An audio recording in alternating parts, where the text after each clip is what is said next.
തന്നെയുമല്ല, ഈ ശബ്ദം കേൾക്കുന്ന ഓരോ സത്യവിശ്വാസിയും ചെറുപ്പം മുതൽ തന്നെ കേട്ടുവരുന്ന ഒരു സൂറത്തുമാണിത്. ഈ സൂറത്തിന്റെ പേര് തന്നെ സൂറത്തുർ റഹ്മാൻ, അഥവാ കാരുണ്യവാനായ അല്ലാഹുവിന്റെ കരുണയുടെ, ദയയുടെ, അവന്റെ വിശാലമായ കാരുണ്യത്തിന്റെ ഉന്നതമായ വാതായനങ്ങൾ, കവാടങ്ങൾ തുറക്കപ്പെടുന്ന അധ്യായം. ഈ സൂറത്ത് അറിയപ്പെടുന്നത് തന്നെ അറൂസുൽ ഖുർആൻ, ഖുർആനിലെ പുതുമണവാളൻ എന്ന് പറഞ്ഞുകൊണ്ടാണ്. എന്താണ് പുതുമണവാളന്റെ പ്രത്യേകത? എടക്കഴിയൂരിലുണ്ടാകുമല്ലോ പുതുമണവാളന്മാർ, പുതിയ പിളമാരാകാൻ ആഗ്രഹിക്കുന്നവരും അതായവരും. നിങ്ങൾക്കറിയാം, ആ ദിവസത്തിന്റെ പ്രത്യേകത എന്ന് പറയുന്നത് അന്നായിരിക്കും ആ വ്യക്തി ഏറ്റവും വലിയ VIP ആയി മാറുന്നത്. നല്ല കോട്ടൊക്കെ ഇട്ട്, നല്ല സുഗന്ധമൊക്കെ പൂശി, അത്യാവശ്യം ബ്യൂട്ടി പാർലറിലൊക്കെ ഒന്ന് പോയിട്ട് നന്നായിട്ട് മുഖമൊക്കെ ഒന്ന് മിനുങ്ങി, എല്ലാവരുടെയും ശ്രദ്ധയാകർഷിക്കുന്ന സമയം എന്ന് പറയുന്നത് അവൻ പുതുമണവാളനാകുന്ന ദിവസമാണ്. എത്ര വലിയ VIP വന്നാലും അന്നിവനെ കവച്ചു വെക്കാൻ ഒരു പ്രധാനപ്പെട്ട വ്യക്തിയില്ല എന്നതുപോലെ പരിശുദ്ധ ഖുർആനിൽ ഏറ്റവും കൂടുതൽ ശ്രദ്ധേയമായ ഒരധ്യായം അറൂസുൽ ഖുർആൻ എന്നാണ് ഈ സൂറത്ത് അറിയപ്പെടുന്നത്. ഈ സൂറത്തിന്റെ തുടക്കവും ഒടുക്കവും ആർക്കും കാണാതെ അറിയില്ലെങ്കിലും ഒരായത്ത് നിങ്ങൾക്ക് എല്ലാവർക്കും അറിയാം. ഫബിഅയ്യി ആലാഇ റബ്ബികുമാ തുകദ്ദിബാൻ. 31 തവണയാണ് അല്ലാഹു തആല അത് ചോദിക്കുന്നത്. എന്താണ് ആ ചോദ്യത്തിന്റെ അർത്ഥം? അല്ലാഹു നൽകുന്ന നർഗമാം നന്മകൾ ആവുമോ നിങ്ങൾക്ക് തള്ളിപ്പറയുവാൻ? അഥവാ പടച്ചവൻ ഈ ലോകത്ത് നിങ്ങൾക്ക് നൽകിയ ജീവിതത്തില് നിങ്ങൾ കാണുന്ന, നിങ്ങൾ അറിയുന്ന, നിങ്ങൾ അനുഭവിക്കുന്ന എന്തെല്ലാം കാര്യങ്ങളുണ്ടോ ജനങ്ങളെ, അതേതെങ്കിലും എനിക്ക് റബ്ബ് നൽകിയതെന്നല്ലെന്ന് പറയാൻ നിങ്ങൾക്ക് കഴിയുമോ എന്നാണ് ഖുർആൻ ചോദിക്കുന്നത്. തബാറകസ്മു റബ്ബിക ദുൽ ജലാലി വൽ ഇക്റാം. അല്ലേ? ശ്രേഷ്ഠനായി, സർവർക്കുമാരാധ്യനായി, സദാമേവും അല്ലാഹുവിൻ നാമം മഹോന്നതം. എന്തൊരധ്യായമാണിതെന്നറിയുമോ പ്രിയപ്പെട്ടവരെ? പടച്ചവൻ എനിക്കും നിങ്ങൾക്കും നൽകിയത് എന്തെല്ലാമാണ് എന്നറിയാൻ ആഗ്രഹിക്കുന്നവർ ഈ സൂറത്ത് ഒരു തവണയൊന്ന് പാരായണം ചെയ്താൽ മതി.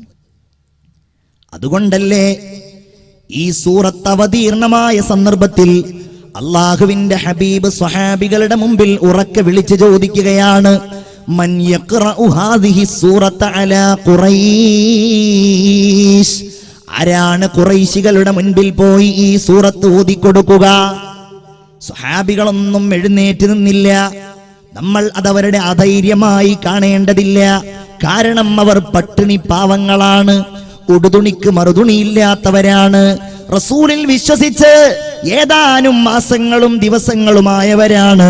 ഇടിഞ്ഞു പൊളിയാറായ ദാറുൽ അർഖം എന്ന് പറയുന്ന മക്കയിലുണ്ടായിരുന്ന ആ വീട്ടിൽ വെച്ച് അള്ളാന്റെ റസൂല് ചോദിക്കുകയാണ്, സ്വഹാബാ, നിങ്ങൾക്കിടയിൽ നിന്ന് ആരാണ് ഈ സൂറത്ത് ഖുറൈശികളുടെ മുൻപിൽ പോയി ഓതിക്കൊടുക്കുക?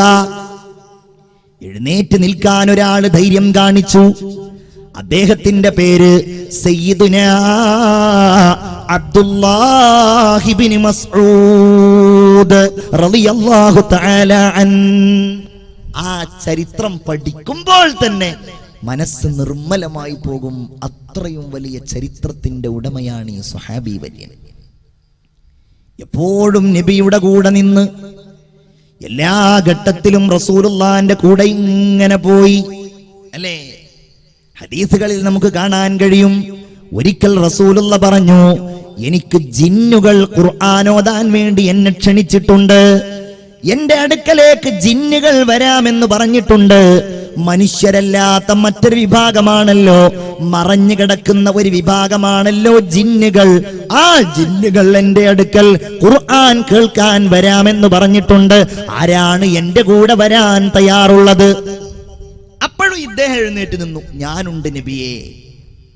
ചെന്നു. അബ്ദുല്ലാഹ് ബിൻ മസ്ഊദ് റസൂലുള്ളാഹിന്റെ കൂടെ ചെന്നു. റസൂലുള്ള ഒരു വര വരച്ചുകൊണ്ട് പറഞ്ഞു, അബ്ദുല്ലാ, എന്ത് കേട്ടാലും എന്ത് കണ്ടാലും ഈ വര നീ മുറിച്ചു കടക്കല്ലേ മോനെ. അള്ളാന്റെ റസൂല് കുറച്ചങ്ങോട്ട് പോയി. അബ്ദുല്ലാഹ് ബിൻ മസ്ഊദ് പറയുകയാണ്, വലിയ ബഹളവും വലിയ ശബ്ദവും മട്ടഹാസങ്ങളും ഞാൻ കേൾക്കാൻ തുടങ്ങി.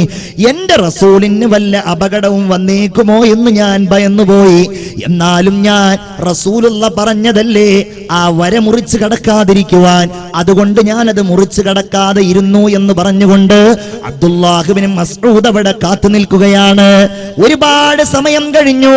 റസൂലുള്ള തിരിച്ചു വന്നുകൊണ്ട് പറയുകയാണ്, അബ്ദുല്ലാ, കൊല്ലങ്ങൾക്ക് മുമ്പ് സുലൈമാൻ നബി അലൈഹിസ്സലാമിന്റെ കാലത്തുള്ള നൂറുകണക്കിന് ജിന്നുകൾക്ക് ഞാൻ ഖുർആൻ ഓതി കൊടുത്തിട്ടുണ്ട് അബ്ദുല്ലാ.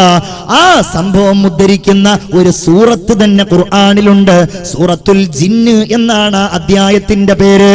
ഒരു കാര്യം കൂടെ നിങ്ങളോട് ഞാൻ പറയുകയാണ്, ആ ജിന്നുകൾക്ക് ഖുർആൻ ഓതി കൊടുത്ത സ്ഥലത്ത് ഇന്നും മക്കയിൽ പോയാൽ മസ്ജിദുൽ ജിന്ന് എന്ന് പറയുന്ന ഒരു പള്ളി നിങ്ങൾക്ക് കാണാൻ കഴിയും. ഈ സംഭവത്തെ ഓർമ്മിപ്പിക്കുന്ന പള്ളിയാണത്.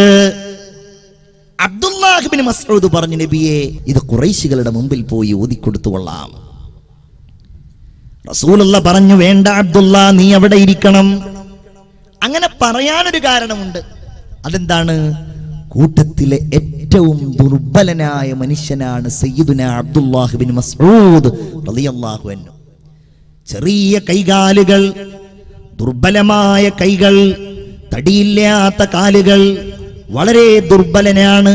വേറെ ഒരു ചരിത്രത്തിൽ കാണാം, ഒരിക്കൽ നബിയും സ്വഹാബിയായ അബ്ദുല്ലാഹ് ബിൻ മസ്ഊദും കുറച്ച് സ്വഹാബികളും കൂടെ ഇങ്ങനെ മദീനയിലൂടെ നടന്നു പോവുകയാണ്.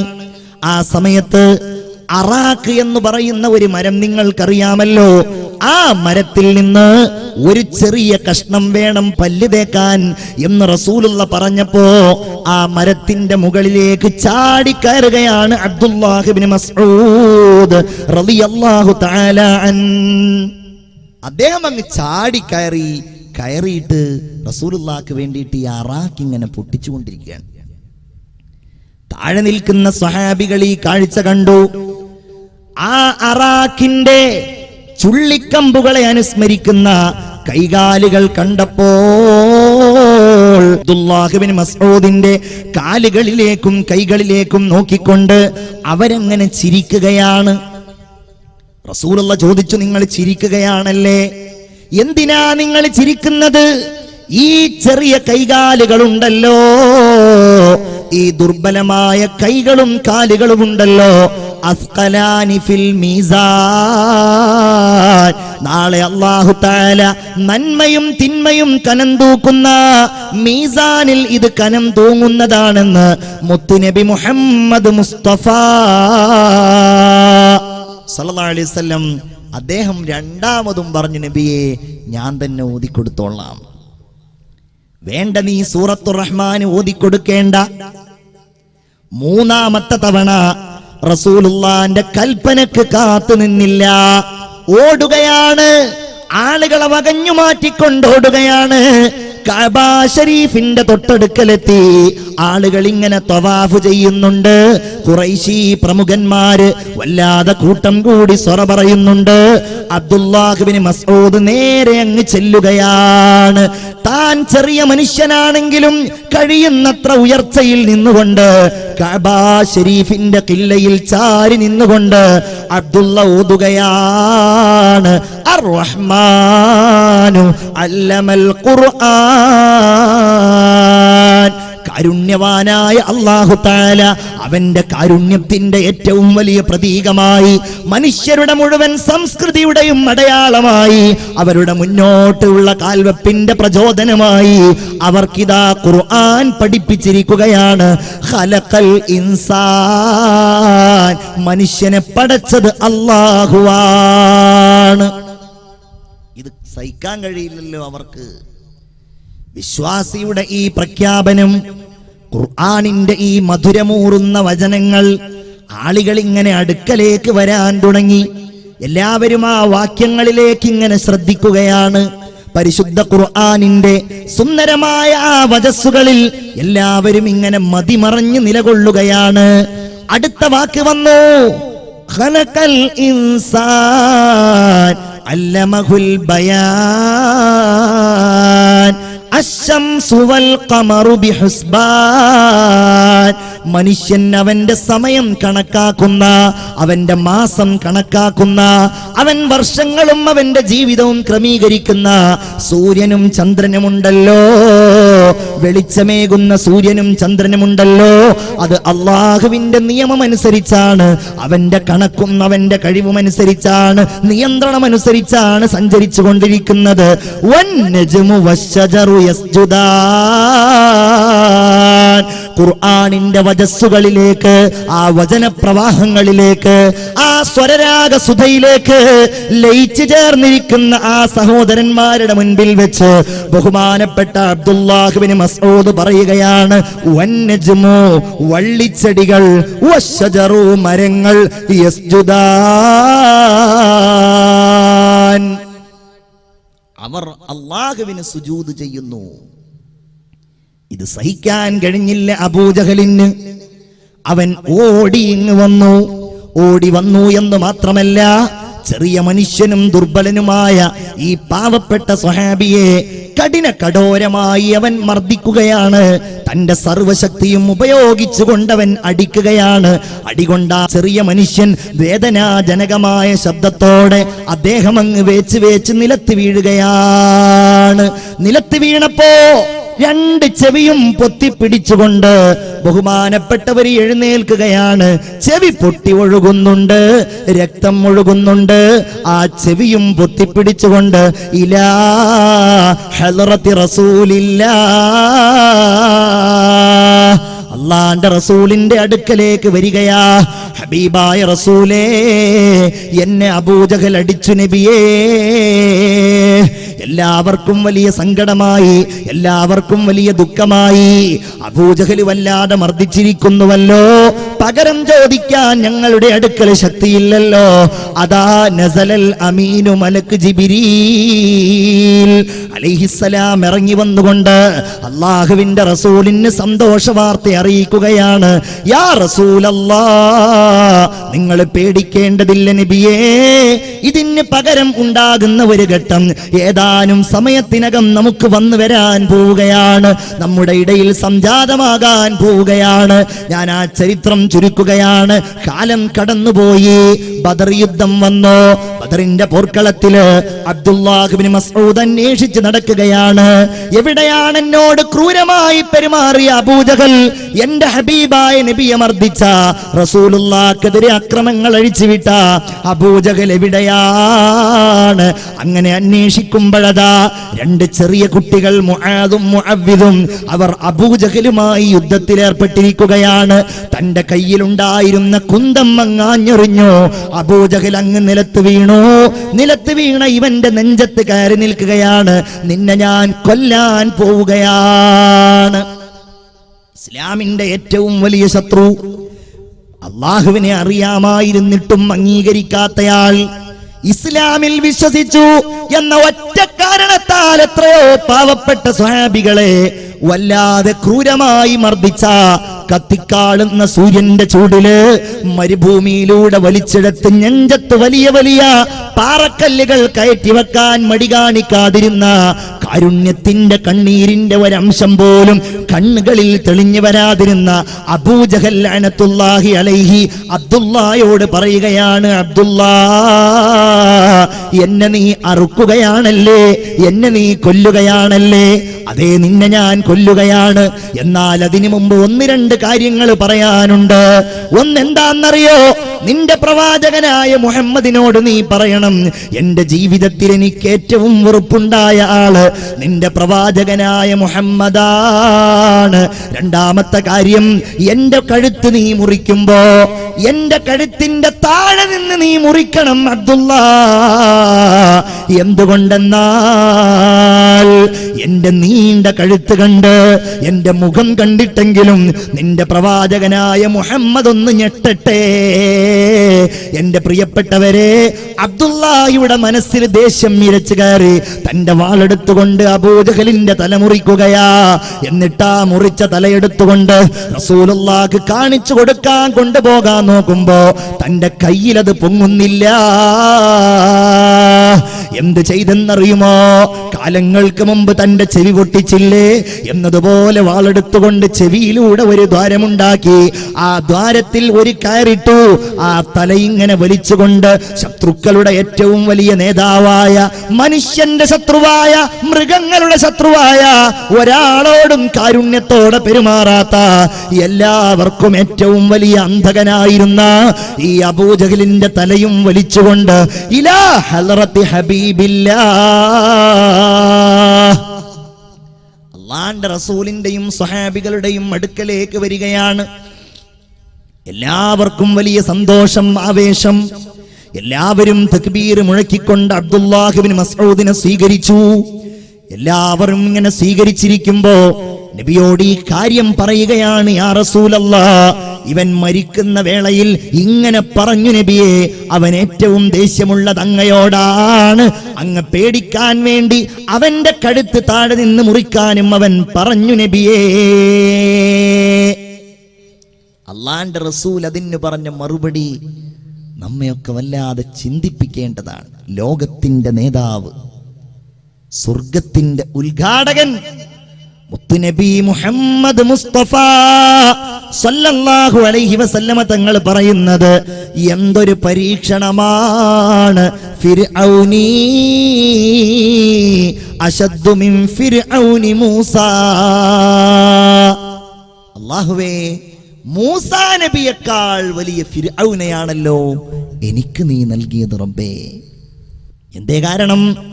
മൂസാ നബിക്ക് നീ നൽകിയ ഫിർഔൻ ചെങ്കടലിൽ മുങ്ങിത്താവുമ്പോ, അവൻ മരിക്കുമെന്ന് ഉറപ്പാകുമ്പോ അവൻ വിളിച്ചു പറയുന്നത് ആമന്തു ബി റബ്ബി മൂസാ വ ഹാറൂൻ. ഞാനിതാ മൂസാ നബിയുടെയും ഹാറൂൻ നബിയുടെയും റബ്ബിനെ കൊണ്ട് വിശ്വസിച്ചിരിക്കുന്നു എന്നതാണ്. റബ്ബിന്റെ കാരുണ്യം, അല്ലാഹുവിന്റെ കാരുണ്യം, അതവൻ പറയുകയാണ്. ഒന്നാമത്തെ കാരുണ്യം നമ്മൾ അറിയേണ്ടത് അർ-റഹ്മാൻ. അവന്റെ കാരുണ്യം പറഞ്ഞാൽ തീരില്ല. ഞാൻ ചുരുക്കി 1-2 വചനങ്ങൾ ഓതിക്കുകയാണ്. അല്ലദീ ജഅല ലക്കുമുൽ അർള ഫിറാശ. അവൻ ഭൂമി നിങ്ങൾക്ക് വിരിപ്പാക്കി മാറ്റി തന്നവനാണ്. നമുക്ക് കിടക്കാൻ, നമുക്ക് ഇരിക്കാൻ, നമുക്ക് സഞ്ചരിക്കാൻ. വസ്സമാഅ ബിനാഅ വഅൻസല മിനസ്സമാഇ മാഅ. ആകാശത്ത് നിങ്ങൾക്കുള്ള ഒരു മേൽക്കൂരയാക്കി അവൻ നിങ്ങൾക്കാവശ്യമായ വെള്ളം മുഴുവൻ വാനലോകത്ത് നിന്ന് ഇറക്കി തന്നവനാണ്, വർഷിപ്പിച്ചു തന്നവനാണ്. അല്ലേ? ആ സൂറത്തിന്റെ തുടക്കത്തിൽ പറയുന്ന അർ-റഹ്മാൻ എന്ന വാക്കിന്റെ അർത്ഥം നമ്മൾ പറഞ്ഞാ തീരോ പ്രിയപ്പെട്ടവരെ? അല്ലേ? വജഅൽനൽ ലൈല ലിബാസ. എന്തൊക്കെ സംവിധാനങ്ങൾ! നമ്മൾ ഈമാനുള്ളവർ ആലോചിക്കേണ്ടത്, അല്ലാഹ് പറയുന്നത് ഇത് മനുഷ്യരുടെ കഴിവല്ല, ഇത് പ്രകൃതിയുടെ കഴിവല്ല.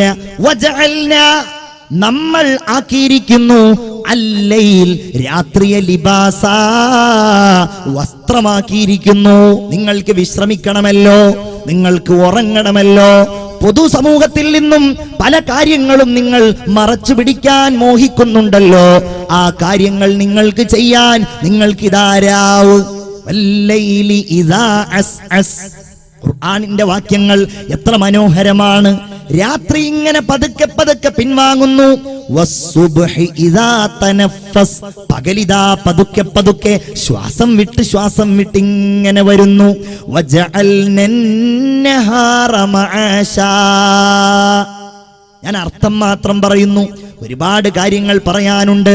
ഇത് പറഞ്ഞില്ലെങ്കിൽ റബ്ബിനെ കുറിച്ച് ചിന്തിക്കുന്ന വചനങ്ങളും ആയത്തുകളും ഇപ്പോഴെങ്കിലും നമ്മൾ ഓർത്തില്ലെങ്കിൽ ഇതൊന്നും ഓർക്കാനും പറയാനും നമുക്ക് അവസരം കിട്ടുമോ എന്ന് തോന്നുന്നത് കൊണ്ടാണ് ഞാൻ ഈ സംസാരത്തിൽ ഈ വാക്യങ്ങൾ ഉൾപ്പെടുത്തുന്നത്. നിങ്ങൾക്ക് പകൽ ജീവിതോപാധിയായി നാം സംവിധാനിച്ചിരിക്കുന്നു. നിങ്ങൾക്ക് കിളക്കാം, നിങ്ങൾക്ക് തെങ്ങിൽ കയറാം, നിങ്ങൾക്ക് വാഹനങ്ങൾ ഓടിക്കാം, നിങ്ങൾക്ക് പണിയെടുക്കാം, നിങ്ങൾക്ക് ജീവിക്കുവാനുള്ള മാർഗം കണ്ടെത്തേണ്ട സമയമാക്കി പകലിനെ നമ്മൾ സംവിധാനിച്ചിരിക്കുകയാണ്. വബനൈനാ ഫൗഖകും സബ്അൻ ശിദാദാ. ഈമാനോടുകൂടെ നിങ്ങൾ കേൾക്കണം, ഇതിന് മുകളിൽ 7 ആകാശങ്ങൾ ശക്തമായി നമ്മൾ നൽകിയിരിക്കുകയാണ്. എന്താ ആകാശത്തിന്റെ പ്രത്യേകത? ആകാശത്ത് നിന്നാണ് നമുക്കുള്ള റിസ്ക് ഇറങ്ങുന്നത് എന്നാണ് മുഅ്മിൻ വിശ്വസിക്കേണ്ടത്. 7 ആകാശം. പടച്ചവന്റെ കഴിവ് എത്രയാണ്?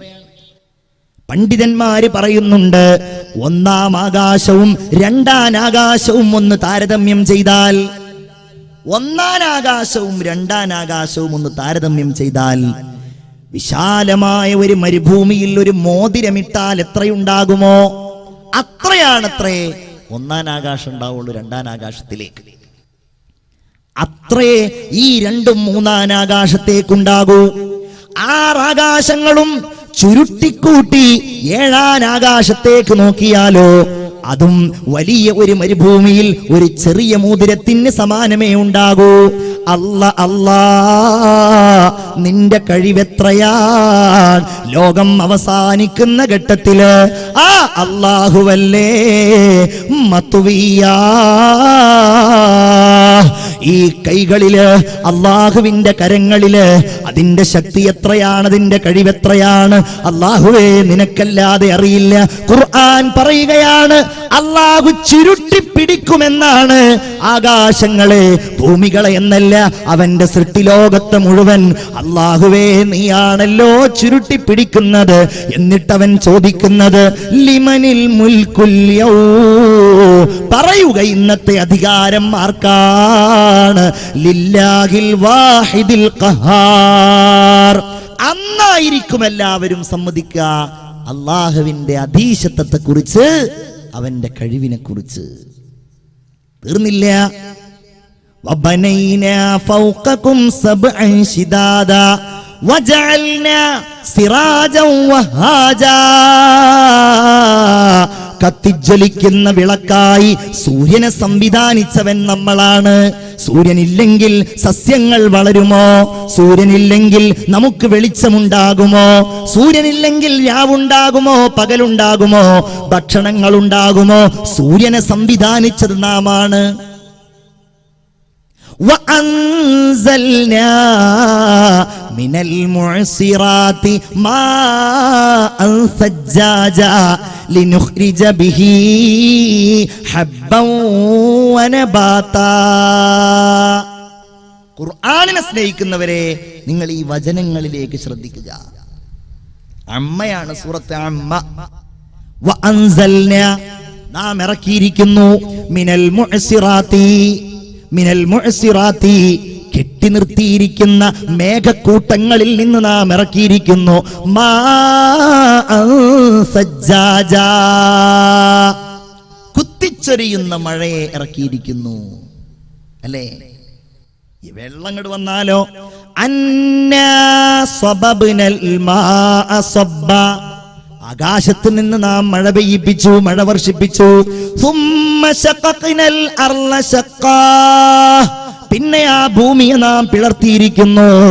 ഫഅംബത്നാ ഫീഹാ സുമ്മ ശഖഖ്നൽ അർള ശഖ്ഖാ വഅംബത്നാ ഫീഹാ ഹബ്ബൻ വഇനബൻ വഖൽബൻ വസൈതൂനൻ വനഖ്ലാ വഹദായിഖ ഗുൽബാ വഫാകിഹതൻ വഅബ്ബാ മതാഅൻ ലക്കും വലിഅൻആമിക്കും. നിങ്ങൾക്കുള്ള ഭക്ഷണം, നിങ്ങളുടെ മൃഗങ്ങൾക്കുള്ള ഭക്ഷണം ഈത്തപ്പഴങ്ങളായി, ഫലവർഗ്ഗങ്ങളായി, സസ്യങ്ങളായി, നെല്ലുകളായി, എന്തെല്ലാം എന്തെല്ലാം. ആരാണിത് നൽകിയത്? അർ-റഹ്മാൻ. കാരുണ്യവാനായ അള്ളാഹു. ഇതൊന്നും പറയാൻ നമ്മൾ പുറത്തത്തെ എന്തെങ്കിലും കാര്യം പറയേണ്ട, ഖുർആനിലെ ഈ വാക്യങ്ങൾ ഇങ്ങനെ ഓതി നോക്കിയാൽ മതി. എന്തൊക്കെ അത്ഭുതങ്ങൾ പറഞ്ഞാൽ തീരില്ല. അതുകൊണ്ടല്ലേ ഈ കാരുണ്യത്തിന്റെ വജസ്സുകൾ കേൾക്കുമ്പോ ഇന്നും ലോകം ഇസ്ലാമിന്റെ ശാദ്വലമായ തീരത്തേക്ക് അണയുന്നത്. അതുകൊണ്ടല്ലേ. വേറെന്താ അതിന്റെ കാരണം പറയാ? ഈ വചനങ്ങളുടെ പ്രവാഹം അതിശക്തമായ വചനങ്ങളിൽ ഉൾക്കൊണ്ടിരിക്കുന്ന രാജാതിരാജന്റെ ഉന്നതമായ കഴിവുകൾ. അർ-റഹ്മാൻ, അള്ളാഹുവിന്റെ കാരുണ്യത്തെ കുറിച്ച് മനസ്സിലാക്കിയാൽ ആർക്കാണ് പ്രിയപ്പെട്ടവരെ ഈ ദീനിനെ അംഗീകരിക്കാതിരിക്കാൻ കഴിയുക? അല്ലേ? കാറ്റ് സ്റ്റീവൻസ് എന്ന വലിയ ഉന്നതനായ പോപ്പ് സംഗീതജ്ഞനെ കുറിച്ച് കേൾക്കാത്തവർ ഉണ്ടായിക്കൊള്ളണം എന്നില്ല. പോപ്പ് സംഗീതം നമുക്കാർക്കും പരിചയമില്ല. പക്ഷെ എന്നാലും പോപ്പ് ഗായകന്മാരെ നമുക്ക് എല്ലാവർക്കും അറിയാം. അപ്പൊ നിങ്ങൾക്ക് എല്ലാവർക്കും സുപരിചിതനായ ഒരു പോപ്പ് സംഗീതജ്ഞനാണ് ആര്? നിങ്ങൾക്ക് എല്ലാവർക്കും അറിയാം, മൈക്കൽ ജാക്സൺ. ഇല്ലേ? മൈക്കൽ ജാക്സൺ പോപ്പ് സംഗീതത്തിലൂടെ നേടിയെടുത്ത സ്ഥാനങ്ങളും നേട്ടങ്ങളും പണവും പ്രതാപവും ഒക്കെ അദ്ദേഹം മരിച്ചതിനോടനുബന്ധിച്ച് പത്രങ്ങളിൽ നമ്മൾ വായിച്ചിട്ടുണ്ടായിരുന്നു. സത്യത്തിൽ നമ്മൾ ആരും ജീവിതത്തിൽ ഇന്ന് വരെ പോപ്പ് സംഗീതം കേട്ടിട്ടില്ല. എന്നാലും പോപ്പ് സംഗീതം ലോകത്ത് പ്രശസ്തമാണ്. ഞാൻ പറയുന്നത് പാശ്ചാത്യ ലോകത്ത് പോപ്പ് സംഗീതജ്ഞന്മാരെന്ന് പറഞ്ഞാൽ അവിടെ വലിയ ആരാധനാപാത്രങ്ങളാണ്. അന്ന് 970 കാലഘട്ടങ്ങളിൽ അമേരിക്കയടക്കമുള്ള ബ്രിട്ടൻ അടക്കമുള്ള പാശ്ചാത്യൻ രാജ്യങ്ങളിൽ ഉന്നതനായി അറിയപ്പെട്ടിരുന്ന പോപ്പ് സംഗീതജ്ഞനായിരുന്നു കാറ്റ് സ്റ്റീവൻസ്. ഇദ്ദേഹത്തിന്റെ ജീവചരിത്രം നിങ്ങൾക്ക് വേണമെങ്കിൽ ഒന്ന് മൊബൈൽ ഫോണിൽ നെറ്റുള്ള ആളുകൾ ഉണ്ടാവുമല്ലോ, കാറ്റ് സ്റ്റീവൻസ് എന്ന് അതിൽ നിങ്ങൾ ടൈപ്പ് ചെയ്താൽ ഞാൻ ഇനി പറയാൻ പോകുന്ന കാര്യങ്ങൾ നിങ്ങൾക്ക് അതിൽ കാണാൻ കഴിയും. അദ്ദേഹം തന്നെ പറയുന്ന കാര്യങ്ങളാണ്. 978 അദ്ദേഹം മൊറോക്കോ സന്ദർശിക്കാൻ വേണ്ടി പോവുകയാണ്. മുസ്ലിം രാജ്യമായ മൊറോക്കോയുടെ തെരുവോരത്തിലൂടെ കാറ്റ് സ്റ്റീവൻസ് ഇങ്ങനെ നടന്നു പോകുമ്പോഴാണ് പെട്ടെന്നാണ് പള്ളിയിൽ നിന്ന്, പരിസരങ്ങളിൽ നിന്ന് അല്ലാഹു അക്ബർ അല്ലാഹു അക്ബർ ബാങ്ക് കേൾക്കുന്നത്. അല്ലാഹു വലിയവനാണ്, അല്ലാഹു ഏറ്റവും വലിയവനാണ്. കാറ്റ് സ്റ്റീവൻസ് ചോദിച്ചു, വാട്ട് ഈസ് ദിസ് മ്യൂസിക്? ഇതെന്താണ് ഇങ്ങനെ ഒരു മ്യൂസിക്? ഞാൻ കേട്ടിട്ടില്ലല്ലോ. കൂടെയുള്ള ആളുകൾ പറഞ്ഞു കൊടുത്തു, this is the music of God. ഇത് ദൈവത്തിന്റെ സംഗീതമാണ്. ഇദ്ദേഹം പറയുന്നു, ദൈവത്തിന്റെ സംഗീതമോ? ഒരുപാട് മ്യൂസിക്കുകളെ പറ്റി ഞാൻ കേട്ടിട്ടുണ്ട്. I have heard about many musics. ഒരുപാട് മ്യൂസിക്കുകളെ കുറിച്ച് ഞാൻ കേട്ടിട്ടുണ്ട്. പക്ഷെ ആദ്യമായിട്ടാണ് മ്യൂസിക് ഓഫ് ഗോഡിനെ കുറിച്ച് ഞാൻ കേൾക്കുന്നത്. അദ്ദേഹം പറയുന്നുണ്ട്, മ്യൂസിക് ഫോർ ഫെയിം, പ്രശസ്തിക്ക് വേണ്ടിയുള്ള സംഗീതം. മ്യൂസിക് ഫോർ മണി, പണത്തിന് വേണ്ടിയുള്ള സംഗീതം. മ്യൂസിക് ഫോർ പവർ, ഇതൊക്കെ കേട്ടിട്ടുണ്ട്. അധികാരത്തിന് വേണ്ടിയുള്ള സംഗീതം. സംഗീതത്തിന്റെ പല വഴികളും എനിക്കറിയാം. ദൈവത്തിനുമുണ്ടോ ഒരു സംഗീതം? അത് മനസ്സിൽ കുറിച്ചിട്ടു ഇദ്ദേഹം. പിന്നീട് ഇദ്ദേഹം നാട്ടിലേക്ക് വരികയാണ്. അദ്ദേഹം പറയുന്നു, ഒരിക്കൽ ഞാനിങ്ങനെ എന്റെ ഹോളി ആഘോഷിക്കുന്നതിനിടയിൽ ഞാനിങ്ങനെ കടൽ തീരത്ത് കുളിച്ചുകൊണ്ടിരിക്കുകയാണ്.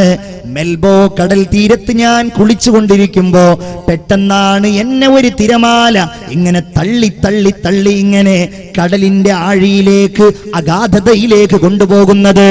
ഞാൻ മരണത്തെ മുന്നിൽ കണ്ടു. മുന്നിൽ കണ്ടപ്പോ ഞാൻ വിളിച്ചു, ഓ മൈ ഗോഡ്, എന്റെ ദൈവമേ, ഇഫ് യു സേവ് മീ, എന്നെ നീ രക്ഷപ്പെടുത്തുകയാണെങ്കിൽ I will live for you, I will work for you. ഞാൻ നിനക്ക് വേണ്ടി ജീവിക്കാം ദൈവമേ, ഞാൻ നിനക്ക് വേണ്ടി പണിയെടുക്കാം ദൈവമേ. അദ്ദേഹം പറയുന്നു, ഞാൻ അറിയാത്ത ഏതോ ഒരു തിരമാല എന്നെ ഇങ്ങനെ തള്ളി തള്ളി തള്ളി കരയിലേക്ക് കൊണ്ടു. ഞാൻ അത്ഭുതപ്പെട്ടു. പിന്നെ എന്റെ അന്വേഷണം ദൈവത്തെയായിരുന്നു. എവിടെയാണ് ഞാൻ അന്വേഷിക്കേണ്ടത്? പലയിടങ്ങളിലും ഞാൻ പോയി. ഇത് സത്യസന്ധമായി അദ്ദേഹം രേഖപ്പെടുത്തിയ കാര്യമാണ്. അദ്ദേഹം പറയുന്നു, ഞാൻ ക്രൈസ്തവ മതത്തെക്കുറിച്ച് പഠിച്ചു, ഞാൻ ജൂത മതത്തെക്കുറിച്ച് പഠിച്ചു, ഞാൻ ബുദ്ധിസത്തെക്കുറിച്ച് പഠിച്ചു.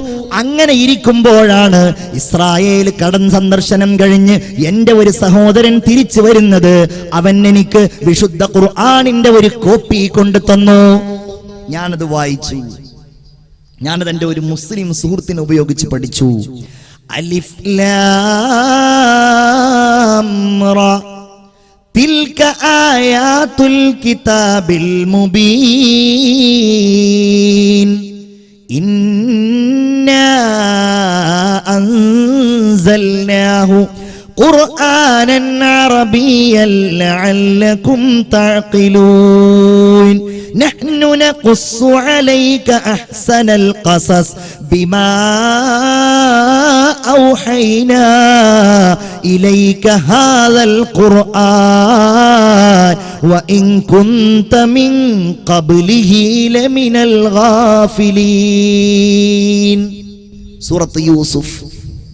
وإذ قال يوسف لأبي يا أبتي إني رأيت 11 كوكبا والشمس والقمر رأيتهم لي ساجدين.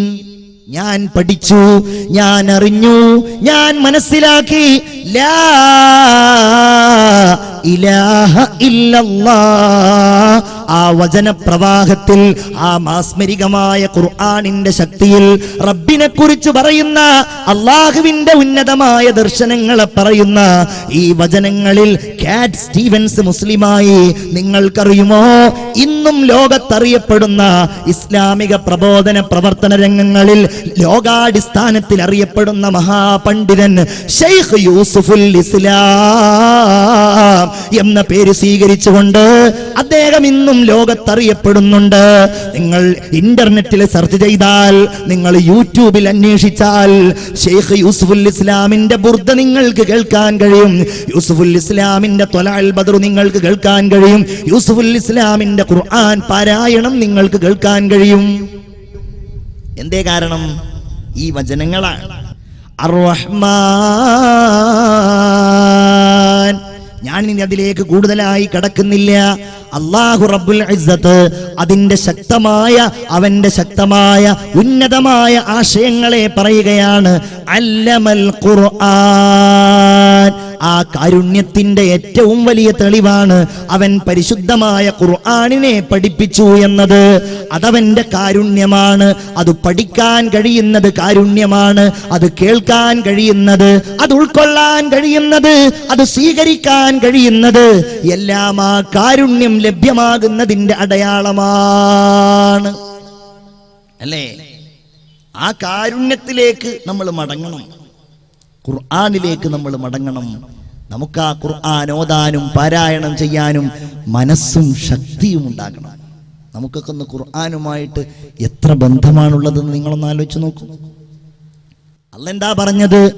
ഫീഹി ശിഫാഉം വറഹ്മ. അതിൽ അള്ളാന്റെ കാരുണ്യമുണ്ട്. ആ ഖുർആനിൽ നിങ്ങൾക്കെല്ലാവർക്കും പരിപൂർണമായ ശമനവുമുണ്ട്. നിങ്ങളുടെ മനസ്സിന്റെ, നിങ്ങളുടെ ശരീരത്തിന്റെ എന്തെല്ലാം കുഴപ്പങ്ങളുണ്ടോ അത് മുഴുവൻ നിങ്ങൾക്ക് മാറ്റിത്തരുന്ന ഏറ്റവും ശക്തമായ വചനങ്ങളാണ് പരിശുദ്ധമായ ഖുർആനിന്റേത് എന്നാണ് അല്ലാഹു തആല സൂചിപ്പിക്കുന്നത്. നമ്മളത് അറിയുക, നമ്മൾ പഠിക്കുക, ആ ഖുർആനിലേക്ക് അടുക്കുക, അള്ളാഹുവിന്റെ കാരുണ്യം നമ്മൾ സ്വീകരിക്കുന്നവരാവുക. അല്ലെ? നമുക്ക് വേണ്ടിയുള്ളത് നമ്മൾ ഉപയോഗപ്പെടുത്തിയില്ലെങ്കിൽ വേറെ ആരാ ഉപയോഗപ്പെടുത്തുക? നമ്മളാണ് അതിന്റെ വക്താക്കൾ, നമ്മളാണ് അതിന്റെ പ്രയോക്താക്കൾ. ഒരൊറ്റ കാര്യം മാത്രം ഞാൻ പറയുകയാണ്. ഖുർആൻ ഓതുന്നവർക്കേ മരിക്കുന്ന സമയത്ത് ഈമാൻ പൂർണ്ണമാകൂ. ഖുർആൻ ഓതുന്നവർക്കേ ഖബറിന്റെ ഉള്ളിൽ ചോദ്യങ്ങൾക്ക് ഉത്തരം നൽകാൻ കഴിയൂ. ഖബറിന്റെ ഉള്ളിൽ സമാധാനമേകിക്കൊണ്ട്, ശാന്തിയേകിക്കൊണ്ട് മനുഷ്യരൂപത്തിൽ അള്ളാഹുവിന്റെ കാരുണ്യത്തിന്റെ അമൃതവർഷമായ ഖുർആൻ വരുമെന്ന് മുത്തുനബി മുഹമ്മദ് മുസ്തഫ ഞാനും നിങ്ങളും നാളെ പോയി കിടക്കുന്ന ഖബറിന്റെ ഏകാന്തതയുണ്ടല്ലോ, ഭീകരതയുണ്ടല്ലോ, ഒരൽപ്പം കാരുണ്യം റബ്ബിൻ നമുക്ക് ചെയ്തു തന്നിരുന്നെങ്കിലെന്ന്, ഒരു ചെറിയ മോചനമുണ്ടായിരുന്നെങ്കിലെന്ന്, എനിക്ക് വേണ്ടി ആരെങ്കിലും ഒന്ന് സഹായിച്ചിരുന്നെങ്കിലെന്ന് ഞാനും നിങ്ങളും നാളെ ആഗ്രഹിക്കുന്ന ഖബറിന്റെ ഏകാന്തതയിൽ വെച്ച് റസൂലുള്ളാഹി തങ്ങൾ പറയുകയാണ്, യഅതീഹി റജുലുൻ ശാബ്, നല്ല ഒരു യുവാവ് ഈ ഖബറിൽ ഇവന്റെ അടുക്കലേക്ക് വരും. അവന്റെ നിറം നല്ലതായിരിക്കും, ഷാഹിബുൽ ലൗൻ, നല്ല നിറമായിരിക്കും അവന്റേത്. അങ്ങനെ നിറമുള്ള സുന്ദരനായ ഒരു ചെറുപ്പക്കാരൻ ഈ ഖബറിന്റെ ഉള്ളിൽ കിടക്കുന്ന ഇവന്റെ അടുക്കലേക്ക് വരും. ഖബറിലുള്ളയാൾ ചോദിക്കും, മൻ അന്ത, നീ ആരാണ്? ഖബറിലുള്ളയാൾ തിരിച്ചു ചോദിക്കും, എന്നെ നിനക്ക് മനസ്സിലായില്ലേ? അമാ തഅരിഫുനീ, എന്നെ നിനക്ക് മനസ്സിലായില്ലേ? അനൽ ഖുർആനുല്ലദീ അസ്ഹർത ലൈലക, രാത്രി ഉറക്കമൊഴിച്ച് നീ ഓതിയിരുന്നില്ലേ ഖുർആൻ, ആ ഖുർആനാണ് ഞാൻ. ഇതാ ഈ ഖബറിൽ അല്ലാഹു അവന്റെ കാരുണ്യം കൊണ്ട് എന്നെ മനുഷ്യരൂപത്തിൽ നിനക്ക് സമാധാനമേകുവാൻ പറഞ്ഞയച്ചതാണെന്ന് പരിശുദ്ധ ഖുർആൻ മനുഷ്യരൂപത്തിൽ വന്ന് മറുപടി പറയുമെന്ന് ഒരു കള്ളം പോലും ജീവിതത്തിൽ പറഞ്ഞിട്ടില്ലാത്ത മുത്തുനബി മുഹമ്മദ് മുസ്തഫ സല്ലല്ലാഹു അലൈഹി വസല്ലം. നമ്മൾ ആഗ്രഹിക്കുക, നമ്മൾ അതിനു വേണ്ടി പണിയെടുക്കുക, ഖുർആൻ ഓതുന്നവരാവുക. അതാണ് അർ-റഹ്മാനു അല്ലമൽ ഖുർആൻ ഖലഖൽ ഇൻസാൻ. റബ്ബിന്റെ കാരുണ്യം നിങ്ങൾ ആലോചിച്ചു നോക്കൂ. ഈ ലോകത്ത് നമുക്കൊക്കെ അല്ലാഹു ജന്മം നൽകിയില്ലേ? ഇന്ന് നമുക്കൊരു പേരുണ്ട്, ഇന്ന് നമുക്കൊരു ശരീരമുണ്ട്, ഇന്ന് നമുക്കൊരു അഡ്രസ് ഉണ്ട്, ഇന്ന് നമുക്ക് താമസിക്കാൻ ഒരു വീടുണ്ട്, ഇന്ന് നമുക്ക് ചൂണ്ടിക്കാണിക്കാൻ ഒരു ഉപ്പയുണ്ട്, ഒരു ഉമ്മയുണ്ട്. ആരാണതിന്റെ സംവിധായകൻ? അല്ലേ? ചിന്തിച്ചു നോക്കൂ നിങ്ങൾ. അള്ളാഹ്ക്ക് മാത്രം അറിയുന്ന കാര്യം. 2000 കൊല്ലം കഴിഞ്ഞ് നിങ്ങൾക്കൊരു പേരക്കിടാവ് ഉണ്ടാകും. 100ാമത്തെ പേരക്കിടാവെന്ന് സങ്കല്പിക്കുക. ഉദാഹരണം, ആ പേരക്കിടാവ് എങ്ങനെയുള്ളവനായിരിക്കും നമുക്കറിയില്ല. അവന്റെ മുഖം എങ്ങനെയായിരിക്കും? അവൻ കഴിക്കുന്ന മാമ്പഴത്തിന്റെ വിത്തെവിടെയായിരിക്കും ഇന്ന്? അവൻ കുടിക്കുന്ന വെള്ളത്തിന്റെ മഴ എവിടെയായിരിക്കും? അതിന്റെ നീരാവി കടലിന്റെ ഏതു ഭാഗത്തായിരിക്കും? എല്ലാം അറിയുന്നവൻ ഖലഖൽ ഇൻസാൻ, ഇതിന്റെ സൃഷ്ടാവായ നമ്മുടെ റബ്ബ് തന്നെയാണ്. നമ്മൾ നിസ്കരിക്കുമ്പോൾ നിൽക്കുന്ന റബ്ബ്, നമ്മൾ അല്ലാഹ് എന്ന് വിളിക്കുന്ന റബ്ബ്, എന്റെയും നിങ്ങളുടെയും ഈ ഒരുമിച്ച് കൂടൽ ഏതൊരു നാഥന്റെ വിളിക്കനുസരിച്ചാണോ ആ സംവിധായകനായ രാജാതിരാജനായ അല്ലാഹുവിന്റെ മഹത്വങ്ങളാണ് പ്രിയപ്പെട്ടവരെ നമ്മൾ ഓർക്കുന്നത്. ചിന്തിച്ചു നോക്കൂ നിങ്ങൾ. നമുക്ക് അല്ലാഹ് ഈ ലോകത്ത് ജന്മം നൽകിയില്ലേ മുഅ്മിനെ? അല്ലേ? അപ്പൊ നിങ്ങൾ ആലോചിക്കുന്നുണ്ടോ, ജന്മം നൽകാതിരിക്കുകയായിരുന്നു നല്ലത്? അല്ല, അതൊരു തെറ്റായ ചിന്തയാണ്. ഒരു സാധനം നമ്മുടെ അടുക്കൽ ഉള്ളതാണോ ഇല്ലാത്തതാണോ നല്ലത്? ഉള്ളതാണ്, അല്ലേ? ഒരു 50,000 രൂപ എന്റെ കയ്യിൽ ഇല്ലാത്തതല്ലല്ലോ, ഉള്ളതാണല്ലോ നല്ലത്. ഒരു ഇന്നോവ കാറ് എനിക്കുള്ളതാണല്ലോ നല്ലത്. നിങ്ങളൊക്കെ അങ്ങനെ ചിന്തിക്കും, അല്ലേ? കാശിന്റെയും കാറിന്റെയും കാര്യമായതുകൊണ്ട് എല്ലാവരും അങ്ങനെ തന്നെ ചിന്തിക്കും. നമ്മുടെ ജന്മത്തിന്റെ കാര്യത്തിലും അങ്ങനെ തന്നെയാണ് ആലോചിക്കേണ്ടത്. നമ്മളെ ഈ ലോകത്ത് ജനിപ്പിച്ചത് അല്ലാഹുവിന്റെ കാരുണ്യം അവൻ നിറച്ചുകൊണ്ടല്ലേ മുഅ്മിനേ? വലഖദ് ഖലഖ്നൽ ഇൻസാന മിൻ സുലാലത്തിൻ മിൻ തീൻ. നിങ്ങൾ വളരെ ശ്രദ്ധിക്കണം. ഈ ആയത്തുകൾ ഇങ്ങനെ ഓതുമ്പോൾ ഒരിക്കലും അശ്രദ്ധന്. വലഖദ് ഖലഖ്നൽ ഇൻസാന മിൻ സുലാലത്തിൻ മിൻ തീൻ. അള്ളാന്റെ കാരുണ്യം കഴിഞ്ഞിട്ട് ഞാൻ മറ്റുള്ള കാരുണ്യത്തിലേക്ക് കടക്കും. ഇത് പറഞ്ഞാൽ തീരാത്തതാണ്. മണ്ണിന്റെ സത്തയിൽ നിന്നാണ് മനുഷ്യരെ നിങ്ങളെ നാം പടച്ചിട്ടുള്ളത്, അല്ലേ? ഒപ്പയർ എന്ന ശാസ്ത്രജ്ഞൻ പറയുന്നുണ്ട്, മനുഷ്യന്റെ ശരീരത്തിൽ മണ്ണിലുള്ള എല്ലാ ഘടകങ്ങളും അടങ്ങിയിരിക്കുന്നുണ്ട് എന്ന്. അതുകൊണ്ടാണത്രേ മണ്ണിലേക്ക് മനുഷ്യനടക്കമുള്ള ജീവികൾ എത്രയും വേഗം ലയിച്ചു ചേരുന്നത്. 3 പിടി മണ്ണ് നമ്മൾ കയ്യിൽ പിടിക്കാറില്ലേ? നമ്മൾ ഖബറിലേക്ക് വലിച്ചെറിയാറില്ലേ? ഉമ്മായുടെ മുഖത്തേക്ക് നമ്മൾ ഇടാറില്ലേ? ബാപ്പായ ഖബറിൽ വെച്ചിട്ട് നമ്മൾ ഇടാറില്ലേ? മിൻഹാ ഖലഖനാകും, ഈ മണ്ണിൽ നിന്നാണ് നിങ്ങളെ പടച്ചത്. വഫീഹാ നുഈദുകും, ദേ മണ്ണിലേക്ക് തന്നെ നിങ്ങളെ മടക്കിയിരിക്കുന്നുവല്ലോ. വമിൻഹാ നുഖ്രിജുകും താറതൻ ഉഖ്റാ, ഇനി അതിൽ നിന്ന് തന്നെ വരാനുള്ളവരല്ലേ നിങ്ങൾ. മുഅ്മിനേ, ചിന്തിക്കുക. അല്ലാഹുവിന്റെ ആലോചന, പടച്ച റബ്ബ് നമ്മെ മണ്ണിൽ നിന്ന് പടച്ചു. ആദ്യത്തെ മനുഷ്യൻ ആദം നബി അലൈഹിസ്സലാമിനെ മണ്ണിന്റെ സത്തയുണ്ടാക്കി. മുട്ടിയാൽ ശബ്ദം മുഴങ്ങുന്ന മണ്ണിനാൽ മർത്യന്റെ ഗാത്രം ചമച്ചവൻ ചിത്രമായി.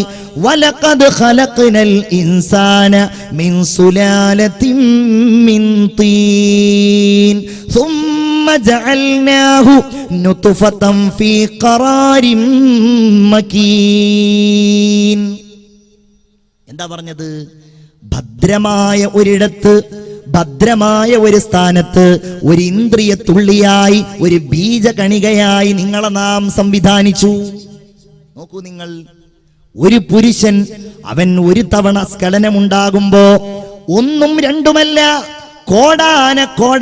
കോടിക്കണക്കിന് ബീജമാണ് ആ ഒരൊറ്റ തവണയുള്ള സ്ഖലനത്തിൽ ഉണ്ടാകുന്നത് എന്നാണല്ലോ ശാസ്ത്രം നമ്മോട് പറയുന്നത്. ഈ കോടിക്കണക്കിന് ബീജം ആര് സൃഷ്ടിച്ചു? അല്ലാഹ് സൃഷ്ടിച്ചു. വാലും തലയുമുള്ള ആ ബീജം ഇങ്ങനെ അന്വേഷിക്കുകയായിരിക്കും, എനിക്കൊരു അണ്ടത്തെ കിട്ടിയിരുന്നുവെങ്കിൽ.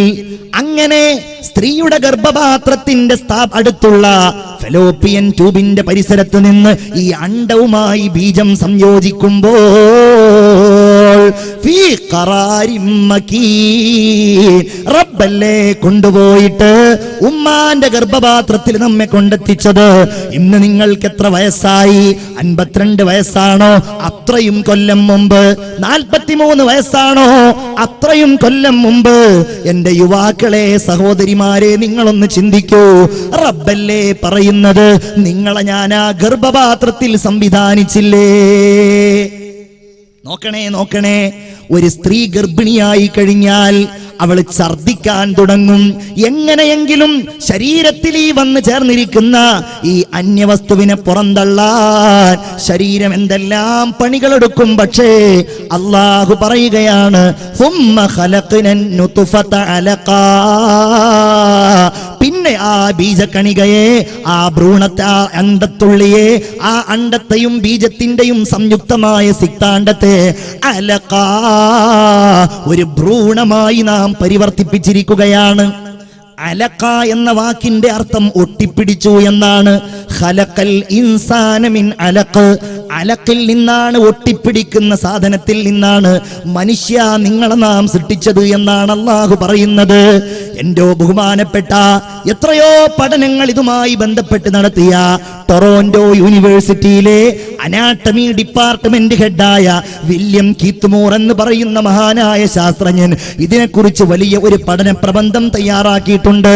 നെറ്റിൽ സെർച്ച് ചെയ്താൽ യുവാക്കളെ നിങ്ങൾക്കത് കിട്ടും. അതിൽ അദ്ദേഹം പറയുന്ന മനോഹരമായ ഒരു കാര്യമാണ്, 14 നൂറ്റാണ്ടുകൾക്ക് മുമ്പ് അല്ലാഹു തമ്പുരാൻ എന്ന സൃഷ്ടാവിന്റെ ഉന്നതമായ വാക്യം എന്നെ അത്ഭുതപ്പെടുത്തിയിട്ടുണ്ട്. കാരണം അവനല്ലേ പറഞ്ഞത്, അലഖ, ഒട്ടിപ്പിടിക്കുന്നതിൽ നിന്നാണ് മനുഷ്യനെ സൃഷ്ടിച്ചിരിക്കുന്നത് എന്ന് അദ്ദേഹം എഴുതുകയാണ്. അലഖ് എന്ന വാക്കിന് അറബി ഭാഷയിൽ അട്ട എന്ന് അർത്ഥമുണ്ട്.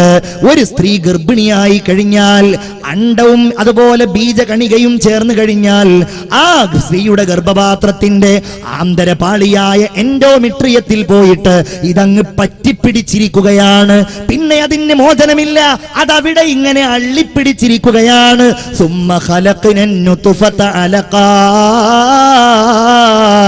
നമ്മുടെ റബ്ബല്ലേ, നമ്മുടെ രക്ഷിതാവല്ലേ, കാരുണ്യവാനായ തമ്പുരാനല്ലേ, ഇത് പ്രസംഗത്തിന് കൊഴുപ്പ് കൂട്ടാൻ പറയുകയല്ല മുഅ്മിനേ.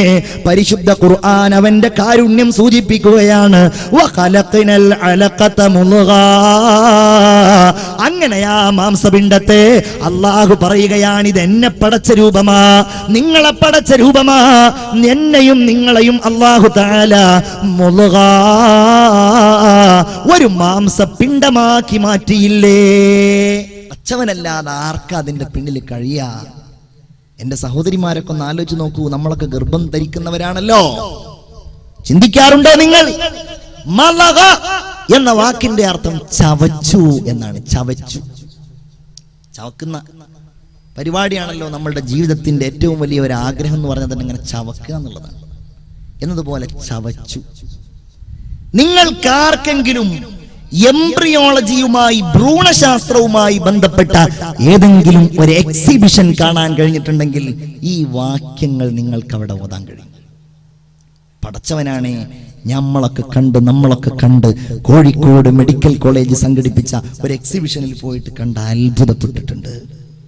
അതിലുണ്ട് അവർ പ്രത്യേകമായ ലായനിയിലാക്കിയിട്ട് കുട്ടിയുടെ 7ാമത്തെ ദിവസം, 12ാമത്തെ ദിവസം, 2ാമത്തെ മാസം, 4ാമത്തെ മാസം, അതിൽ ഒരിടത്തുണ്ട് മുൾഗ, അല്ലേ, ചവച്ച മാംസം പോലെ. ഇതേ കാര്യം വലിയ യാഥാർത്ഥ്യത്തോടുകൂടെ മോറിസ് ബുക്കായി എന്ന് പറയുന്ന ശാസ്ത്രജ്ഞനെ അവതരിപ്പിച്ചിട്ടുണ്ട്. എന്താണ് നമ്മളൊക്കെ എവിടാ? നമ്മളൊക്കെ ഇങ്ങനെ മൊബൈൽ ഫോൺ വിളിച്ച് അല്ലേ? നമ്മളുടെ ജീവിതം മുഴുവൻ അതായിരിക്കാണ്. ചിന്തിക്കാനും പഠിക്കാനും ഓർക്കാനൊക്കെ നമുക്ക് എവിടെയാ സമയം? 24 മണിക്കൂറും ഒരാളെ മൊബൈലിൽ വിളിച്ചാൽ കിട്ടും എന്ന് പറഞ്ഞാൽ എന്താ അതിന്റെ അർത്ഥം? അവൻ വെറും ഒരു ഫോൺ അറ്റൻഡറാന്നല്ലേ. അവന്റെ പണി എന്താ? എപ്പോഴും ഫോൺ അടിക്കുക. നിസ്കരിക്കാൻ കഴിയും അവന്? നിസ്കരിക്കുമ്പോൾ മുമ്പിൽ വെച്ചിരിക്കാൻ. ഇത് അമേരിക്കത്തെ ആളുകളെ കുറിച്ചൊന്നും അല്ലട്ടോ പറയുന്നത്. ഈ ഇരിക്കുന്ന നിങ്ങളെ കുറിച്ചുമല്ല, പുറത്തുള്ള ആളുകളെ കുറിച്ചാണ് നിങ്ങൾ വിചാരിച്ചാൽ മതി. നിങ്ങളൊന്നും നിസ്കരിക്കുമ്പോൾ മുമ്പിൽ വെക്കാറില്ലല്ലോ. അങ്ങനെ മുമ്പിൽ അഥവാ വെച്ചാലോ റുക്കൂയിലേക്ക് പോകുമ്പോഴായിരിക്കും കുട്ടിയായ്മത് വിളിക്കുന്നത്. ഉടനെ എടുത്തുകൊണ്ട് പറയും, അവിടെ അവൻ 5 മിനിറ്റ് കഴിഞ്ഞ് വിളിക്കും, ഞാൻ ഇപ്പോൾ റുക്കൂയിലാണുള്ളത് കേട്ടോ. എന്താണ് ഇപ്പൊ അടുത്ത് ഞാൻ കേട്ടത് പ്രകാരം മനുഷ്യന്മാര് ഖബറിൽ പോലും മനുഷ്യന്മാര് ഫോൺ ഉപയോഗിക്കുന്നുണ്ടെന്നാണ് കേട്ടത്. എന്താ കാര്യം? നാട്ടിലൊരാൾ മരിച്ചപ്പോ എല്ലാവരും കൂടിയിട്ട് അയാളെ ഖബറടക്കാൻ വേണ്ടിയിട്ട് ഇങ്ങനെ ഏറ്റിയിട്ട് കൊണ്ടുവന്നു. അവിടെ വെച്ചു. 1-2 ആളുകൾ ഇങ്ങനെ ഖബറിൽ ഇറങ്ങിയിട്ട് ഈ മയ്യത്ത് ഇങ്ങനെ താഴ്ത്തിക്കൊണ്ടിരിക്കുക. താഴ്ത്തിയിട്ട് ആ മയ്യത്ത് ഇങ്ങനെ താഴ്ത്തുന്നതിന് മുമ്പ് ഇയാളുടെ ഫോൺ അരേന്ന് ഇങ്ങനെ അടിക്കുന്നുണ്ട്. ഇയാൾ വേഗം മയ്യത്ത് അവിടെ വെച്ച് ഖബറിന്റെ ഉള്ളിൽ തന്നെ ഇയാൾ ഫോൺ എടുത്തിട്ട് പറയാണ്, എടാ ഒരു 10 മിനിറ്റ് കഴിഞ്ഞ് വിളിക്കട്ടെ, ഞാൻ ഇപ്പൊ ഖബറിന്റെ ഉള്ളിലാണുള്ളത്, ഭയങ്കര തിരക്കിലാന്ന് പറഞ്ഞു. പടച്ചോനെ, ലൈഫ് ടൈം വാലിഡിറ്റി ഒക്കെ നന്നായിട്ട് കേട്ട ആളായിരുന്നു വിളിച്ച ആള്. അയാൾ പേടിക്കാൻ വേറെ എവിടെയെങ്കിലും പോണോ? പേടിച്ച അവസ്ഥന അയാൾ വല്ല മുങ്കർ നക്കീറിന്റെ ചോദ്യത്തിലൊക്കെ ആയിരിക്കുമോ? ഏതായാലും 10 മിനിറ്റ് കഴിഞ്ഞ് വിളിച്ചപ്പോഴാണ് അയാൾക്ക് കാര്യം മനസ്സിലായത് എന്നാണ് ആ കഥയുടെ അവസാനത്തിൽ പറയാറുള്ളത്. ഇങ്ങനെ ഒരു തരം മാനിയ എന്തെന്നാ അതിന് പറയാ? ഇനി ഒരാളെ വിളിച്ചിട്ട് കിട്ടിയില്ലെങ്കിലോ? അയാളെ വിളിച്ചിട്ട് ചീത്തയോട് ചീത്ത. എത്ര നേരമായി ഞാൻ വിളിക്കാൻ തുടങ്ങിയിട്ട്, ഒന്ന് ഫോൺ എടുത്തൂടെ? അത് പറയുന്നത് കേട്ടാ വിചാരിക്കും നമ്മൾ അയാൾക്ക് പൈസയൊക്കെ കൊടുത്തിട്ട് ഒരു ഫോൺ വാങ്ങിച്ചിട്ട് ഞാൻ വിളിക്കുമ്പോഴെപ്പോഴും നീ ഇത് അറ്റൻഡ് ചെയ്യണമെന്ന് പറഞ്ഞുകൊണ്ട് വാങ്ങിച്ചു കൊടുത്തതാന്ന് വിചാരിക്കും. നല്ല ഗാലക്സിയുടെ ഫോൺ. അവന്റെ കാശ് കൊടുത്ത് അവനവന്റെ സൗകര്യത്തിന് ഉപയോഗിക്കാൻ വേണ്ടിയിട്ട് ഉപയോഗിക്കുന്ന ഫോണ് നമ്മൾ വിളിച്ചടുക്കൽ നിർബന്ധം. ഞാനത് പറയാൻ കാരണം, നിങ്ങൾ ഒന്നിരുന്ന് ആലോചിച്ച് നോക്കൂ. നമ്മളുടെ ജീവിതത്തിന്റെ സമയം ഇന്ന് അതുമായി ബന്ധപ്പെട്ടല്ലേ, അല്ലേ? എത്ര പ്രായമായ ആളുകളാണെങ്കിലും അവർക്ക് വാട്സപ്പിനെ കുറിച്ച് അറിയാം.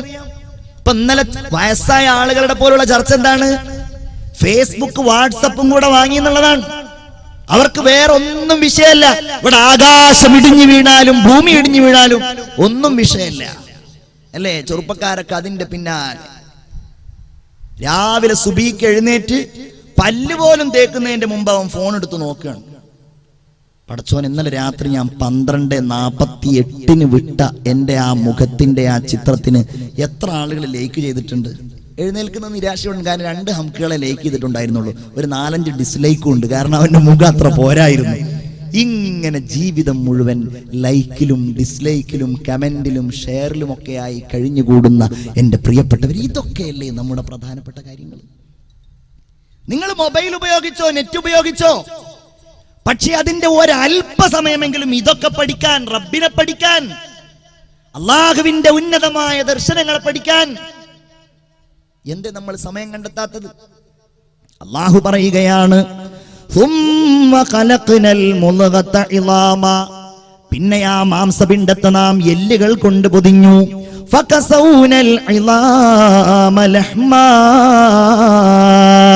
നിങ്ങൾ ചിന്തിക്കണേ, റബ്ബ് നൽകിയതാണ്. എന്റെയും നിങ്ങളുടെയും സൃഷ്ടിപ്പിനെ കുറിച്ചാണ് ഈ പറയുന്നത്. പിന്നെ ആ എല്ലുകളുടെ മേലിൽ അവൻ മാംസം പൊതിയുകയാണ്.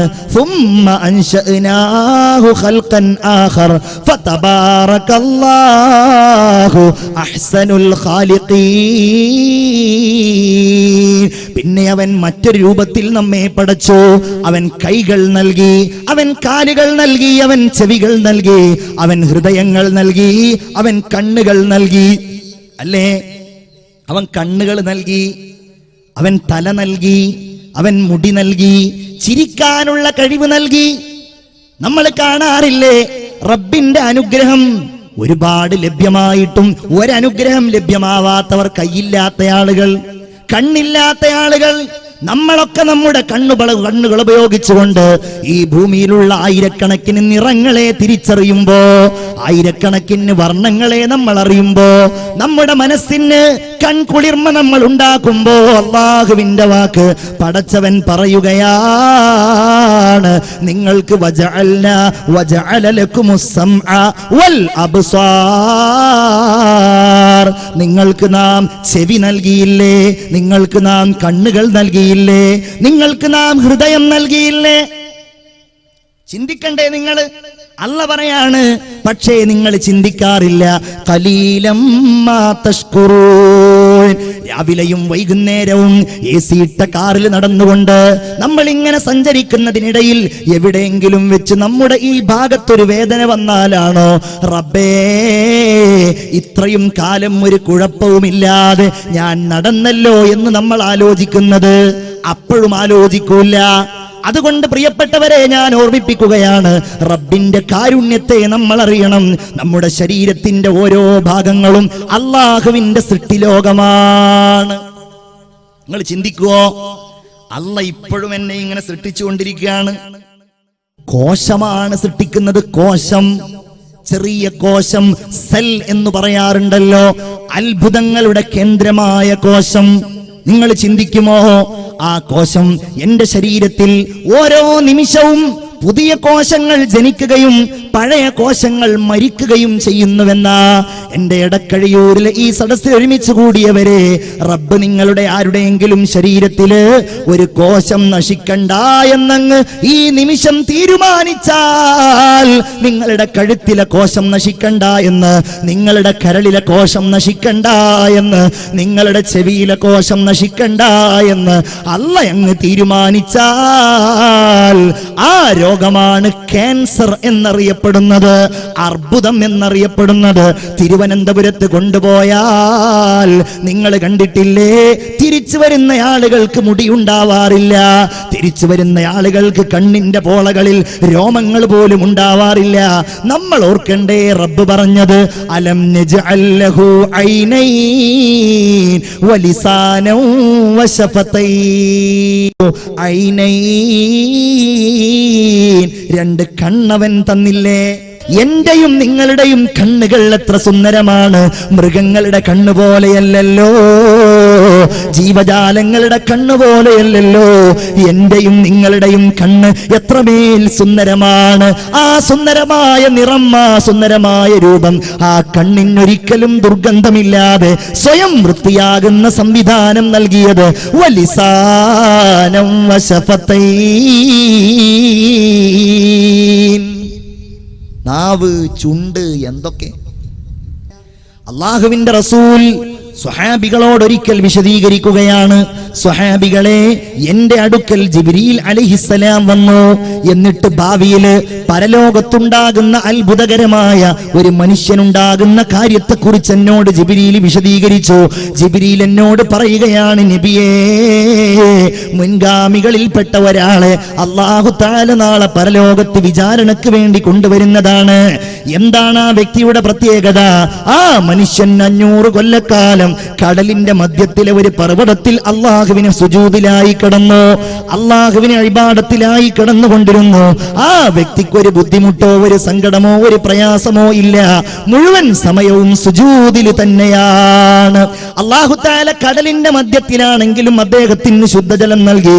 അദ്ദേഹത്തിന് ഭക്ഷണം ആവശ്യമുണ്ടായിരുന്നില്ല. വർഷത്തിൽ ഒരു തവണ ഒരു മാതളപ്പഴം നൽകി. അള്ളാഹുവിനോട് അദ്ദേഹം ദുആ ചെയ്തിരുന്നത്, റബ്ബേ, എന്നെ സുജൂദിലായി നീ മരിപ്പിക്കണേ എന്നതാ. സുജൂദിൽ കിടന്ന് അദ്ദേഹം മരിച്ചു. അങ്ങനെ സുജൂദിൽ കിടന്ന് പുനർജന്മം നൽകാൻ റബ്ബിനോട് ദുആ ചെയ്തതിന്റെ അടിസ്ഥാനത്തിൽ അല്ലാഹു റബ്ബുൽ ഇസ്സത്ത് സുജൂദിൽ തന്നെ അദ്ദേഹത്തിന് പുനർജന്മം നൽകി. ജിബ്രീൽ അലൈഹിസ്സലാം പറയുകയാണ്, നബിയെ, അങ്ങനെ ഈ മനുഷ്യനെ നാളെ അള്ളാന്റെ മുമ്പിൽ കൊണ്ടുവരും. കൊണ്ടുവന്നാൽ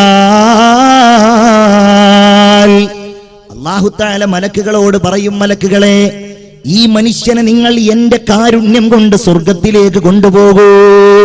അല്ലാഹുവേ, നിന്റെ കാരുണ്യം കൊണ്ടല്ല റബ്ബേ, എന്റെ ഔദാര്യം കൊണ്ട് സ്വർഗത്തിലേക്ക് എന്നെ കൊണ്ടുപോകൂ അല്ലാ. അല്ലാഹു ആ മനുഷ്യനെ തിരിച്ചു വിളിക്കും. എന്നിട്ട് പറയും, മലക്കുകളെ, ഈ മനുഷ്യന് ഞാൻ നൽകിയിരിക്കുന്ന കണ്ണ് എന്ന നിഅമത്തിന് നിങ്ങൾ എടുക്കണം. ഇദ്ദേഹത്തിന്റെ 500 കൊല്ലക്കാലത്തെ ഇബാദത്തും നിങ്ങൾ എടുക്കണം. അങ്ങനെ മലക്കുകൾ അത് പരിശോധനയ്ക്ക് വിധേയമാക്കും.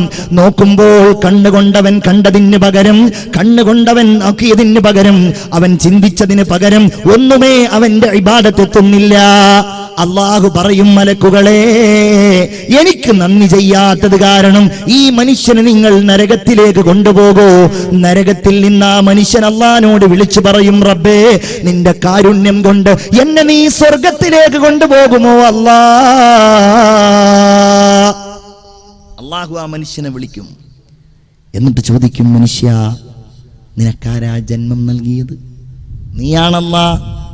നിനക്കാരാണ് ഇബാദത്തിനുള്ള മനസ്സ് നൽകിയത്? നീയാണല്ലാ. നിനക്കാരാണ് 500 കൊല്ലക്കാലം ആയുസ് നൽകിയത്? നീയാണല്ലാ. നിനക്കാരാണ് സുജൂദിൽ കിടന്നുള്ള മരണം നൽകിയത്? അതും നീയാണ് റബ്ബേ. നിനക്കാരാണ് സുജൂദിൽ കിടന്നുള്ള പുനർജന്മം നൽകിയത്? അതും നീയാണ് അല്ലാ. നിന്റെ ഔദാര്യം കൊണ്ട് എന്നെ സ്വർഗത്തിലേക്ക് എത്തിക്കണേ അല്ലാ. അങ്ങനെ അല്ലാഹു തആല അവന്റെ റഹ്മത്ത് കൊണ്ട് അവനെ സ്വർഗത്തിലേക്ക് എത്തിക്കും എന്നാണ്. മുഅ്മിനീങ്ങളെ, ഒരു കാര്യം കൂടെ, നമ്മളുടെ ശരീരം ഓരോ ഭാഗങ്ങളും നമ്മൾ പഠിക്കുന്ന ആളുകൾക്ക് റബ്ബ് എത്ര ഭംഗിയിലാണ്. നിങ്ങളുടെ കയ്യിന്റെ വിരലിലേക്ക് നോക്കൂ. നിങ്ങൾ എത്ര സുന്ദരമാണ് നമ്മുടെ കൈകൾ. വൈരൂപ്യമൊന്നുമില്ലല്ലോ. ഈ കൈകളുടെ ഓരോ വിരലുകളും നോക്കൂ നിങ്ങൾ. ഓരോ വലിപ്പമാണ് അല്ലേ? ഓരോ വലിപ്പം. മനുഷ്യന്റെ കൈകൾ കടുംപാറ പൊട്ടിച്ചുടക്കുന്ന കൈകൾ, ഇരുമ്പൊത്തു തല്ലി തഴമ്പിച്ച കൈകൾ, കലപ്പക്കഴത്തിൽ പുഴക്കുന്ന കൈകൾ. എല്ലാ നേട്ടങ്ങളും നഷ്ടങ്ങളും മനുഷ്യന് വരുത്തുന്ന ഈ കൈകൾ, അതിന്റെ വിരലുകൾ നോക്കൂ നിങ്ങൾ. എന്തിനാണ് അല്ലാഹു തആല ഇങ്ങനെ ഒന്ന് നമ്മളൊരു സാധനം പിടിക്കുമ്പോ അത് ഒരേ വലിപ്പത്തിൽ വരാൻ വേണ്ടിയാണ്, ഒരേ രൂപത്തിൽ വരാൻ വേണ്ടിയാണ്. ഒരേ വലിപ്പത്തിൽ കൈവിരൽ വന്നാലേ ഒരു സാധനം നമുക്ക് എടുക്കാനും പിടിക്കാനും കഴിയൂ. തബാറകല്ലാഹു അഹ്സനുൽ ഖാലിഖീൻ. റബ്ബ് നമ്മോട് വലിയ സ്നേഹമുള്ളവനാണ്. അവൻ വദൂദാണ്. അവൻ നമ്മോട് വലിയ ഇഷ്ടവും സ്നേഹവും താല്പര്യമുള്ളവനുമാണ്. റഹ്മാൻ എന്നല്ലേ? അർ റഹ്മാൻ, ഏറ്റവും വലിയ കാരുണ്യവാനായ അല്ലാഹു റബ്ബുൽ ഇസ്സത്ത് ഏറ്റവും വലിയ സ്നേഹനിധിയാണ്. ഒരു യുദ്ധം കഴിഞ്ഞ് അല്ലാഹുവിന്റെ റസൂലും സ്വഹാബികളും ഇങ്ങനെ വന്നിരിക്കുകയാ. ഒരുപാട് തടവുകാര്, യുദ്ധത്തിന്റെ തടവുകാര് പിടിക്കപ്പെട്ടവരുണ്ട്. നബിയും സ്വഹാബികളും ആ തടവുകാരെ ഇങ്ങനെ നോക്കിക്കൊണ്ടിരിക്കുമ്പോ അവക്കിടയിൽ നിന്നതാ ഒരു പെണ്ണ് തന്റെ പിഞ്ചു കുഞ്ഞിനെയും അന്വേഷിച്ചു കൊണ്ടിങ്ങനെ നടക്കുകയാണ്. എന്റെ കുഞ്ഞിനെ കാണുന്നില്ലല്ലോ, ഞാൻ മുലയൂട്ടുന്ന എന്റെ കുഞ്ഞിനെ കാണുന്നില്ലല്ലോ എന്നന്വേഷിച്ച് നടക്കുന്ന ആ പാവപ്പെട്ട പെണ്ണ് റസൂലുള്ളാഹി സ്വല്ലല്ലാഹു അലൈഹി വസല്ലമ തങ്ങൾ അതാ കാണുന്നു, സ്വഹാബികളും കാണുന്നു ആ പിഞ്ചു കുഞ്ഞിനെ. അവസാനം ആ പെൺകുട്ടിക്ക് കിട്ടിയപ്പോ തന്റെ മാറോട് ചേർത്ത് പിടിച്ചുകൊണ്ട് ഉമ്മ വെച്ച് മുലയൂട്ടിക്കൊണ്ടിരിക്കുന്ന ആ പെണ്ണിനെ ചൂണ്ടിക്കൊണ്ട് റസൂലുള്ള സ്വഹാബികളോട് ചോദിക്കുകയാണ്, സ്വഹാബാ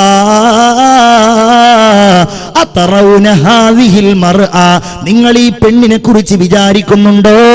ഈ പെണ്ണിന്റെ ഈ കുഞ്ഞിനെ നരകത്തിലേക്ക് വലിച്ചെറിയുമെന്ന്?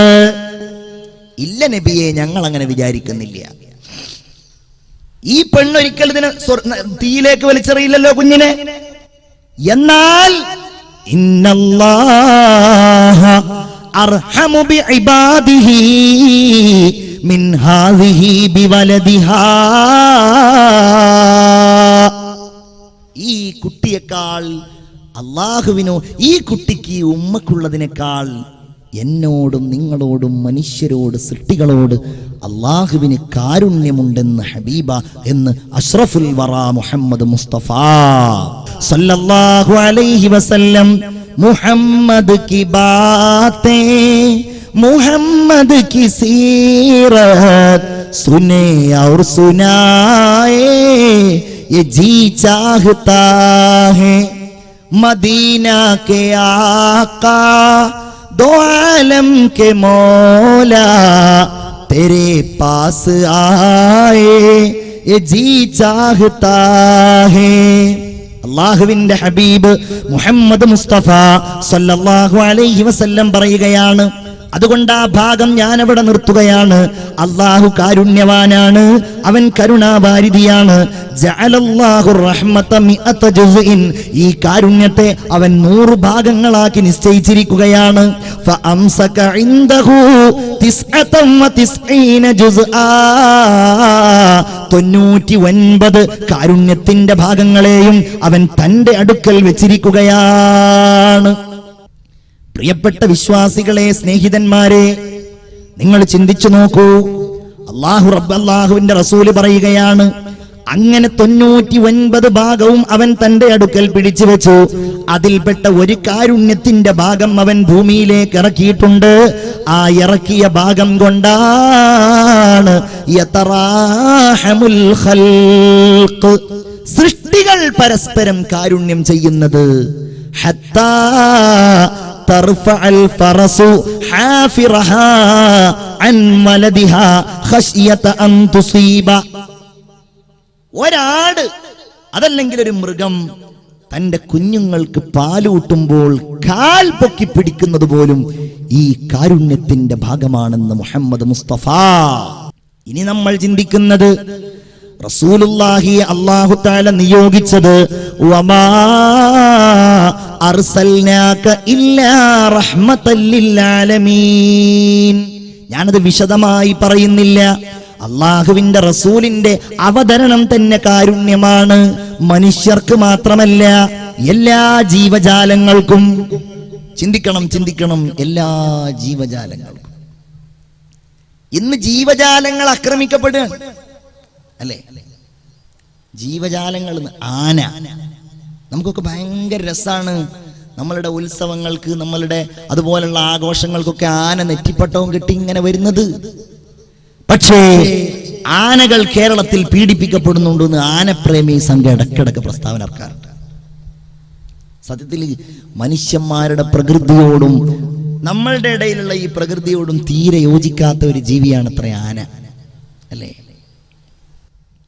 നിങ്ങളൊന്ന് ചാവക്കാട് ഹൈവേയിൽ പോയി നിന്നാൽ, അതല്ലെങ്കിൽ നിങ്ങൾ ഈ എടക്കഴിയൂര് പോയി നിന്നാൽ നിങ്ങൾക്ക് ചിലപ്പോൾ കാണാൻ കഴിയും, വാഹനത്തിൽ ഇങ്ങനെ വലിയ വലിയ പോത്ത് അല്ലെങ്കിൽ കാളകളൊക്കെ ഇങ്ങനെ ഒന്നിച്ച് കെട്ടിയിട്ട് ഒന്നിച്ച് കെട്ടിയിട്ട് 10ഉം 12ഉം 20ഉം കാളകളെയും പോത്തുകളെയൊക്കെ. ഈ അടുത്ത് പത്രത്തിലുണ്ടായിരുന്നു. എന്ത് പത്രത്തിലും അതുപോലെ തന്നെ ഒരു ദൃശ്യം വന്നിരുന്നു. ഒരു മൂരി അറുക്കാൻ വേണ്ടി കൊണ്ടുവന്ന ഒരു കാള, ആ കാള അവശത കാരണം എഴുന്നേൽക്കുന്നില്ല എന്ന് കണ്ടപ്പോ അതിന്റെ ഗുഹ്യസ്ഥാനത്തും കണ്ണിലും മുളക് തേച്ചുകൊണ്ട് വൃത്തികെട്ട മനുഷ്യന്മാര് ആ പാവമൃഗത്തെ എഴുന്നേൽപ്പിക്കാൻ. അല്ലെ, ഞാൻ ഈ അടുത്ത് വേറൊരു ദൃശ്യം കണ്ടത്, ഒന്ന് നന്നായിട്ട് അറുക്കാൻ പോലും മനുഷ്യന്മാർ തയ്യാറാകുന്നില്ല. തലക്ക് ഇടിച്ചുകൊണ്ട് കൊല്ലുക. കേരളത്തിന്റെ പുറത്ത് ഒരുപാട് കാലം ജീവിച്ച ഒരു ചെറുപ്പക്കാരനുമായി ഞാനിതിങ്ങനെ വേദനയോടെ പങ്കുവെച്ചപ്പോൾ അയാൾ എന്നോട് പറഞ്ഞു, ഞാനങ്ങനെ കണ്ടിട്ടുണ്ട്, ഞാൻ കണ്ടിട്ടുണ്ട്, തലക്കടിച്ചിട്ട് മൃഗങ്ങളെ കൊല്ലുന്നത് ഞാൻ കണ്ടിട്ടുണ്ട് എന്ന് പറഞ്ഞു. എന്തൊരവസ്ഥ! നിങ്ങൾ ചിന്തിച്ചു നോക്കൂ. ലോകത്തെ ഏറ്റവും കൂടുതൽ പീഡിപ്പിക്കപ്പെടുന്ന ഒരു ജീവിയാണ് കോഴി എന്ന് പറയുന്ന ജീവി. പക്ഷെ നമ്മളാരും അത് പീഡിപ്പിക്കപ്പെടുന്ന ഒച്ച കേൾക്കാറില്ല. കാരണം ഒച്ച ഇല്ലാത്ത കോഴികളെയാണ് നമ്മളെല്ലാവരും നിരന്തരമായിട്ട് കശാപ്പ് ചെയ്യാറുള്ളത്. ഞാൻ കോഴിക്കെതിരെ ശബ്ദിക്കുകയല്ല കേട്ടോ. നിങ്ങൾ ശവായിയോ കടായിയോ ചിക്കൻ പൊരിച്ചിട്ടോ ബോധം കെടുത്തിയിട്ടോ എങ്ങനെ വേണമെങ്കിലും കഴിച്ചോ, എനിക്കതിൽ യാതൊരു വിരോധവുമില്ല. പക്ഷേ കോഴികളോട് കാരുണ്യം കാണിക്കാറുണ്ടോ നമ്മൾ? അല്ലേ? കോഴിക്കട നടത്തുന്നവരൊന്നും എന്നോട് പ്രതിഷേധിക്കാൻ നിൽക്കണ്ട. ഒരു 4 ആൾ ഒന്നിച്ച് കോഴിയെ മേടിക്കാൻ വന്നാൽ ഒന്ന് നന്നായിട്ടൊന്ന് പിടഞ്ഞു മരിക്കാൻ പോലും കോഴിക്ക് അവസരം നൽകാത്ത കാരുണ്യശൂന്യനല്ലേ മനുഷ്യൻ? എന്നാൽ ഈ കോഴിക്കടക്കാര് താൽക്കാലികമായിട്ട് എല്ലാ കോഴിയെയും നന്നായിട്ട് പിടഞ്ഞിട്ട് തന്നെയാണ് അതിനെ കൊല്ലാറുള്ളത് നമുക്ക് തീരുമാനിക്കാം. കല്യാണങ്ങൾ ഉണ്ടാവാറില്ലേ? എടക്കഴിയൂർ പ്രദേശങ്ങളിലൊക്കെ നടക്കുന്ന ഓരോ കല്യാണങ്ങൾക്കും അറുക്കപ്പെടുന്ന കോഴികളുടെ എണ്ണം എത്രയായിരിക്കും? 100 അല്ലേ? 100 അതിന്റെ അപ്പുറത്താണോ അതോ അതിന്റെ ഏത് ഭാഗത്താണ് പൂജ്യങ്ങൾ വർദ്ധിപ്പിക്കേണ്ടത് എന്നതിൽ നിങ്ങൾക്ക് സംശയം ഉണ്ടാവുള്ളൂ. ഞാൻ പറയുന്നത്, ഇങ്ങനെ ജീവജാലങ്ങൾ ആക്രമിക്കപ്പെടുകയാണ്. ഇവിടെയാണ് റസൂലുള്ളാഹിന്റെ കാരുണ്യം. നിങ്ങൾ അറുക്കുമ്പോൾ മൂർച്ചയുള്ള കത്തി കൊണ്ടറുക്കണം. മൃഗങ്ങൾ നിങ്ങൾക്കുള്ളത് തന്നെയാണ്. ലഹും ഫമിൻഹാ റകൂബുഹും വമിൻഹാ യകുലൂൻ. നിങ്ങൾ അവയുടെ പുറത്ത് വാഹനം കയറുന്നു, നിങ്ങൾ ആ മൃഗങ്ങളെ ഉപയോഗിക്കുന്നു, നിങ്ങളെല്ലാം ചെയ്യുന്നു. അത് നിങ്ങൾക്കുള്ളത് തന്നെയാണ്. ആ മൃഗങ്ങൾ നിങ്ങൾക്കുള്ളതാണ്. ആ മൃഗങ്ങൾ വലഹും ഫീഹാ മനാഫിഉ വമശാരിബു അഫലാ യശ്കുറൂൻ. നിങ്ങൾക്കതിന്റെ പാല് കുടിക്കാം, നിങ്ങൾക്കതിന്റെ വെണ്ണ ഉപയോഗിക്കാം, നിങ്ങൾക്കതിന്റെ എല്ല് ഉപയോഗിക്കാം, നിങ്ങൾക്കതിന്റെ തോലി ഉപയോഗിക്കാം. എന്നാൽ നിങ്ങൾ അവയോട് കാരുണ്യത്തോടെ പെരുമാറണേ. നിങ്ങൾ അവയുടെ പാല് കറക്കുമ്പോ നിങ്ങളുടെ കയ്യിൽ നിങ്ങൾ എണ്ണ പുരട്ടണേ, നിങ്ങളുടെ നഖം നിങ്ങൾ മുറിക്കണേ, അവയെ നിങ്ങൾ വേദനിപ്പിക്കല്ലേ. നിങ്ങൾ അറുക്കുമ്പോൾ അറുക്കപ്പെടുന്ന മൃഗത്തെ നിങ്ങൾ സ്വതന്ത്രമാക്കി വിടണേ. അങ്ങനെ എന്തെല്ലാം കാര്യങ്ങൾ.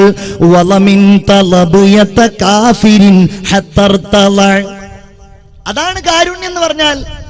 മൃഗങ്ങളോട് കാരുണ്യം കാണിച്ചു റസൂലുള്ളാഹി സ്വല്ലല്ലാഹു അലൈഹി വസല്ലം. ഒരു അൻസാരിയായ ചെറുപ്പക്കാരന്റെ തോട്ടത്തിലേക്ക് ഇങ്ങനെ കടന്നു ചെല്ലുകയാണ്. ആ തോട്ടത്തിലേക്ക് ചെല്ലുമ്പോഴതാ ഒരൊട്ടകം നബിയുടെ സമീപത്ത് വരുന്നു. ആ ഒട്ടകം റസൂലുള്ളാഹിനെ കണ്ടപ്പോ തന്റെ കഴുത്തിങ്ങനെ നീട്ടിയിട്ട് ഹബീബായ നബിയുടെ മുമ്പിൽ ഇങ്ങനെ നിൽക്കുന്നു. മുഹമ്മദ് നബി തന്റെ മൃദുലമായ കൈകൾ കൊണ്ട് ആ ഒട്ടകത്തിന്റെ താടയുടെ ഭാഗം ഇങ്ങനെ തടവിക്കൊടുക്കുകയാണ്. ആ ഒട്ടകത്തിന്റെ കണ്ണീരിങ്ങനെ ഒഴുകുന്നുണ്ട്. ആ ഒട്ടകം ഇങ്ങനെ കരയുന്നുണ്ട്. റസൂലുള്ള വിളിച്ചു ചോദിച്ചു, മൻ റബ്ബു ഹാദൽ ജമൽ? ഇതാരുടെ ഒട്ടകമാണ്? ഇതാരുടെ ഒട്ടകമാണ്? അല്ലാഹുവിന്റെ റസൂലേ, അത് എന്റെ ഒട്ടകമാണ്, അത് എന്റെ ഒട്ടകമാണ്. അൻസ്വാരികളിൽപ്പെട്ട മറുപടി പറഞ്ഞ ആ ചെറുപ്പക്കാരനോട് അള്ളാന്റെ റസൂല് പറയുകയാണ്, മനുഷ്യ, എന്തേ ഈ മൃഗത്തിന്റെ കാര്യത്തിൽ നിങ്ങൾ അള്ളാഹുവിനെ സൂക്ഷിക്കുന്നില്ലേ? നീ ആ ഒട്ടകത്തെ വേദനിപ്പിക്കുന്നുണ്ട് എന്ന്, അതിനെ കൊണ്ട് ഭാരമേറിയ തൊഴിൽ ചെയ്യിപ്പിക്കുന്നുണ്ട് എന്ന് ആ ഒട്ടകം എന്നോട് പരാതി പറഞ്ഞിട്ടുണ്ടെന്ന് ഹബീബായ നബി മുഹമ്മദ് മുസ്തഫ സല്ലല്ലാഹു അലൈഹി വസല്ലം. അള്ളാന്റെ തിയറി എന്താണെന്ന് അറിയാം നിങ്ങൾക്ക്?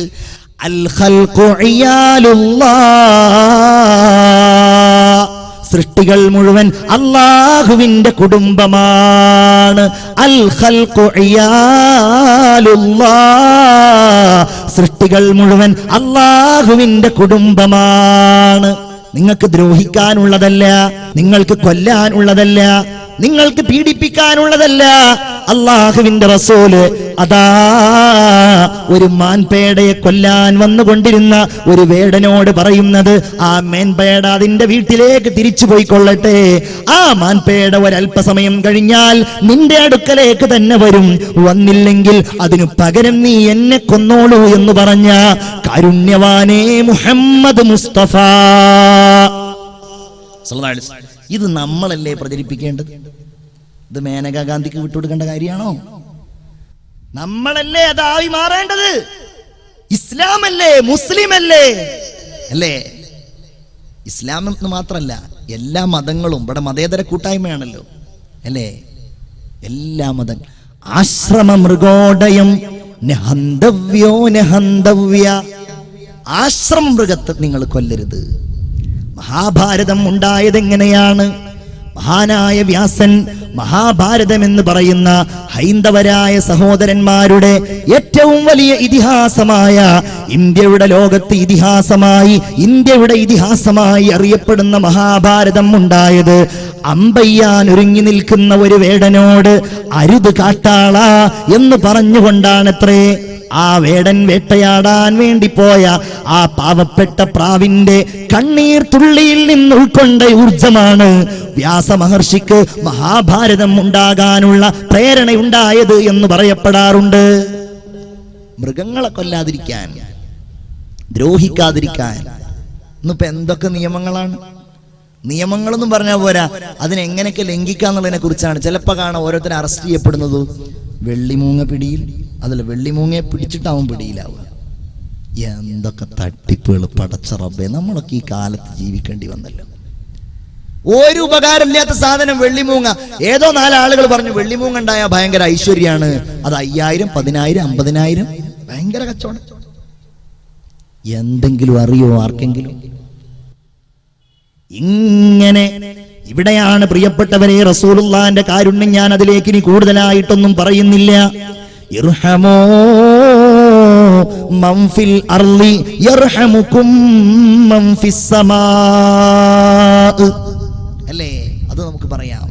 നിങ്ങൾ ഭൂമിയിലുള്ളവരോട് കാരുണ്യം കാണിക്കണം, എന്നാൽ നിങ്ങളോട് ആകാശത്തുള്ളവർ കാരുണ്യം കാണിക്കും. ആരാണ് ആകാശത്തുള്ളവൻ? അല്ലാഹ് അർ-റഹീം.